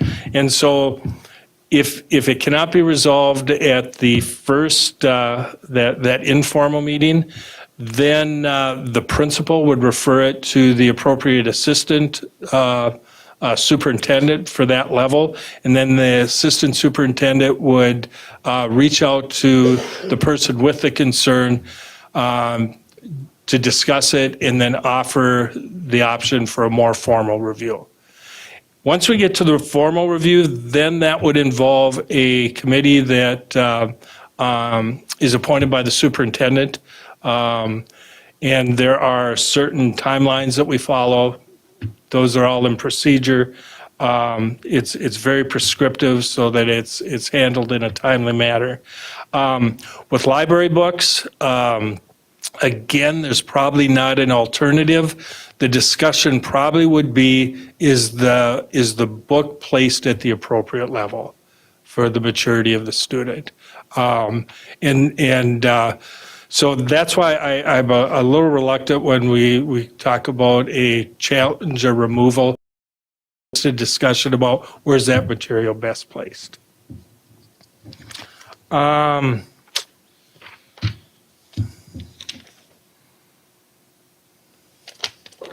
The other piece that we had some discussion on was what to do when a book is asked to be reconsidered. Typically, that book stays on the shelf because some discussion needs to take place, but it's still a resource. The board development did discuss that, and we did add some language with the advice of the legal counsel on how to say it. The material may be temporary removed from the collection during the review process at the discretion of the superintendent on preliminary determination that at least one criteria for removal is set forth in paragraph 6E.5 is satisfied. So basically, it's if for some reason something slipped through the cracks and it's creating a major disruption, the superintendent would have that option. I don't know if it would be exercised, but we had a lot of discussion about that step be there in case something would. So, I think I'm going to stop there because we have a number of folks from the committee here. I want to make sure that I've represented the discussion.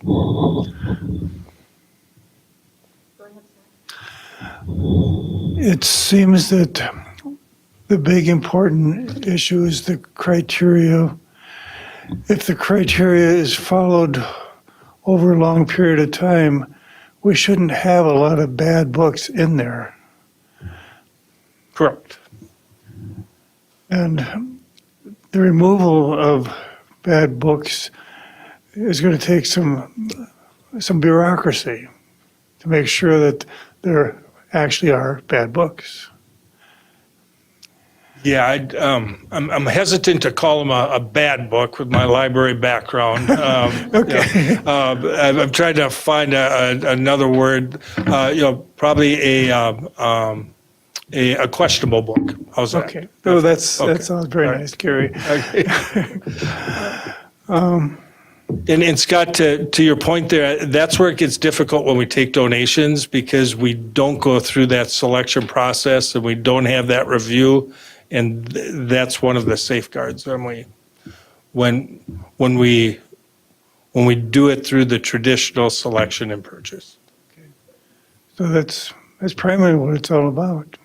Good criteria to begin with over a long period of time and a long process to remove after it's been there. Correct.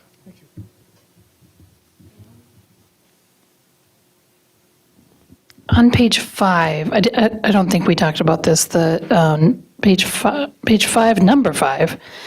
Number 4, you crossed out that says objectively inaccurate as a whole. Can you share with us why that's crossed out?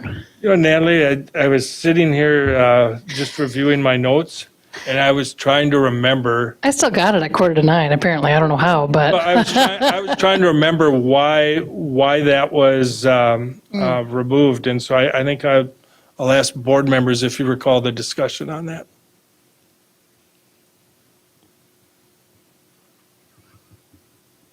It's a mystery.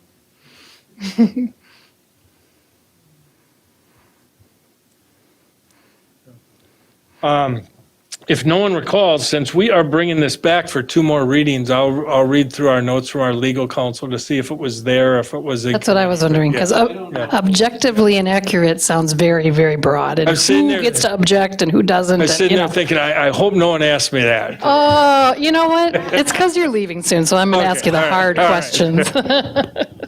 Sorry, Al was going to say something. No, I don't recall a big discussion. No.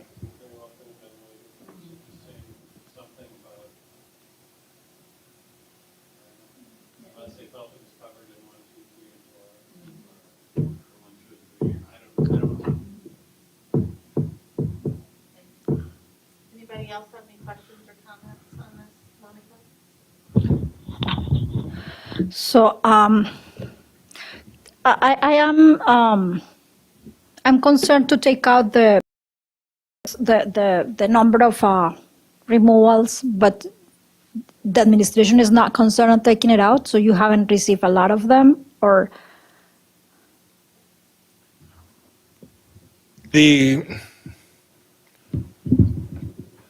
I was involved with libraries years back. I haven't been until this year again. So I can speak to when I was involved in it, we didn't get a lot of challenges for library books. And I'm pretty confident that we haven't had any. Since moving to the district office, I can recall one, and it was resolved informally. Okay. I also was speaking in the objectively inaccurate as a whole. That I kind of understand what I want to get at, but I will not be surprised that it's the legal counsel saying that doesn't make sense. My question is about classification of books. So things that you cannot prove. I mean, how do you classify the books? And I did not see that into the policy. Might not belong here, but is that do people ask to? Could you tell me a little bit more about the classification of books? When do you say to kids, this is fiction and this is not fiction or whatever? Or when is this for social class and this is not? Sure.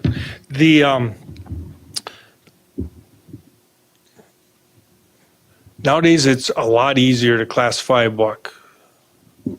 Used to happen was you'd have to go through and you had this big catalog that you had to go through and determine how you classify it. And I'm really going to show my age because then we'd have to fill out 3 index cards, one subject, one author. Now when you order a book, you get something called a MARC record that will come, and someone has gone through and they will say that this is, they'll say what genre it is. They'll say what subject matter, and so they really have helped out the processing. Okay, well, I'm just curious about that. But the other thing is that I'm also, I also have a question. Do kids read books? Yes. Yes. Circulation is quite good. Is it good? Yes. Okay, great. So I was surprised that you said when you were reading that we don't have multimedia materials. I mean, is that it's not pertinent to this policy, or is that we don't really have them? We don't call it that anymore. For a while we called it media materials because we not only had books, we were using film strips, we were using, so it's education goes with trends, and we went and we made this big broad category. What we're talking now, if you go into a library, you won't have that because most of that's available online, and we really don't make it part of circulation.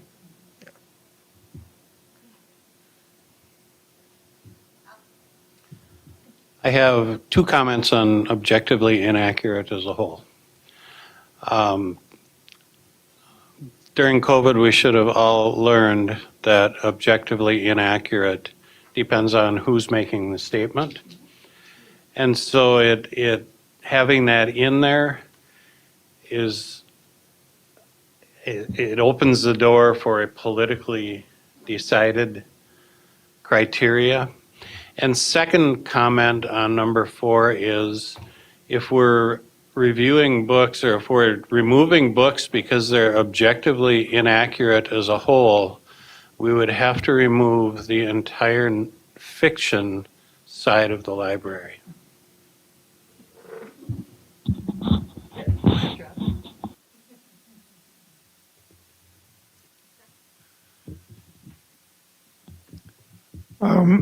Some school districts had a lot of Minnesota data practices requests, or more commonly freedom of information requests on what's in the libraries. Have we had that here, and what's been the result of these requests? Have you received any, Teresa? No. No. There haven't been a lot of requests, and No. sure makes your job a lot easier. It does. Yeah. Okay. Yeah, I have one more, and is that I did not see. So you mentioned briefly how we, what do you call disposal books? like when, and in the criteria for how we select books, I didn't see anything that said anything about like if some books get more use or like how do you balance, because the criteria shows a balance in what you are going to get, but I didn't see any relationship between that and what we have, that I figured that is part of the job of the person that is doing there. So not necessary to put it there, but could you tell me a little bit more about that or how it happens? Sure. Yep. So we have our policy that we follow that tells us how we select books, how we handle books, how we address book challenges. But then we have more procedural things. And one thing that we have is we have a library collection development plan. And this is more procedural things for our media specialists. It will include the selection and all that, but it will also say how we dispose of books, what types of things to look for. It will also, if we have a book that's good, it's going to have a lot of wear, and we're going to have to replace it. And that's usually a pretty good sign that maybe we need a couple copies. And so all of that's as part of their collection development plan. Yeah.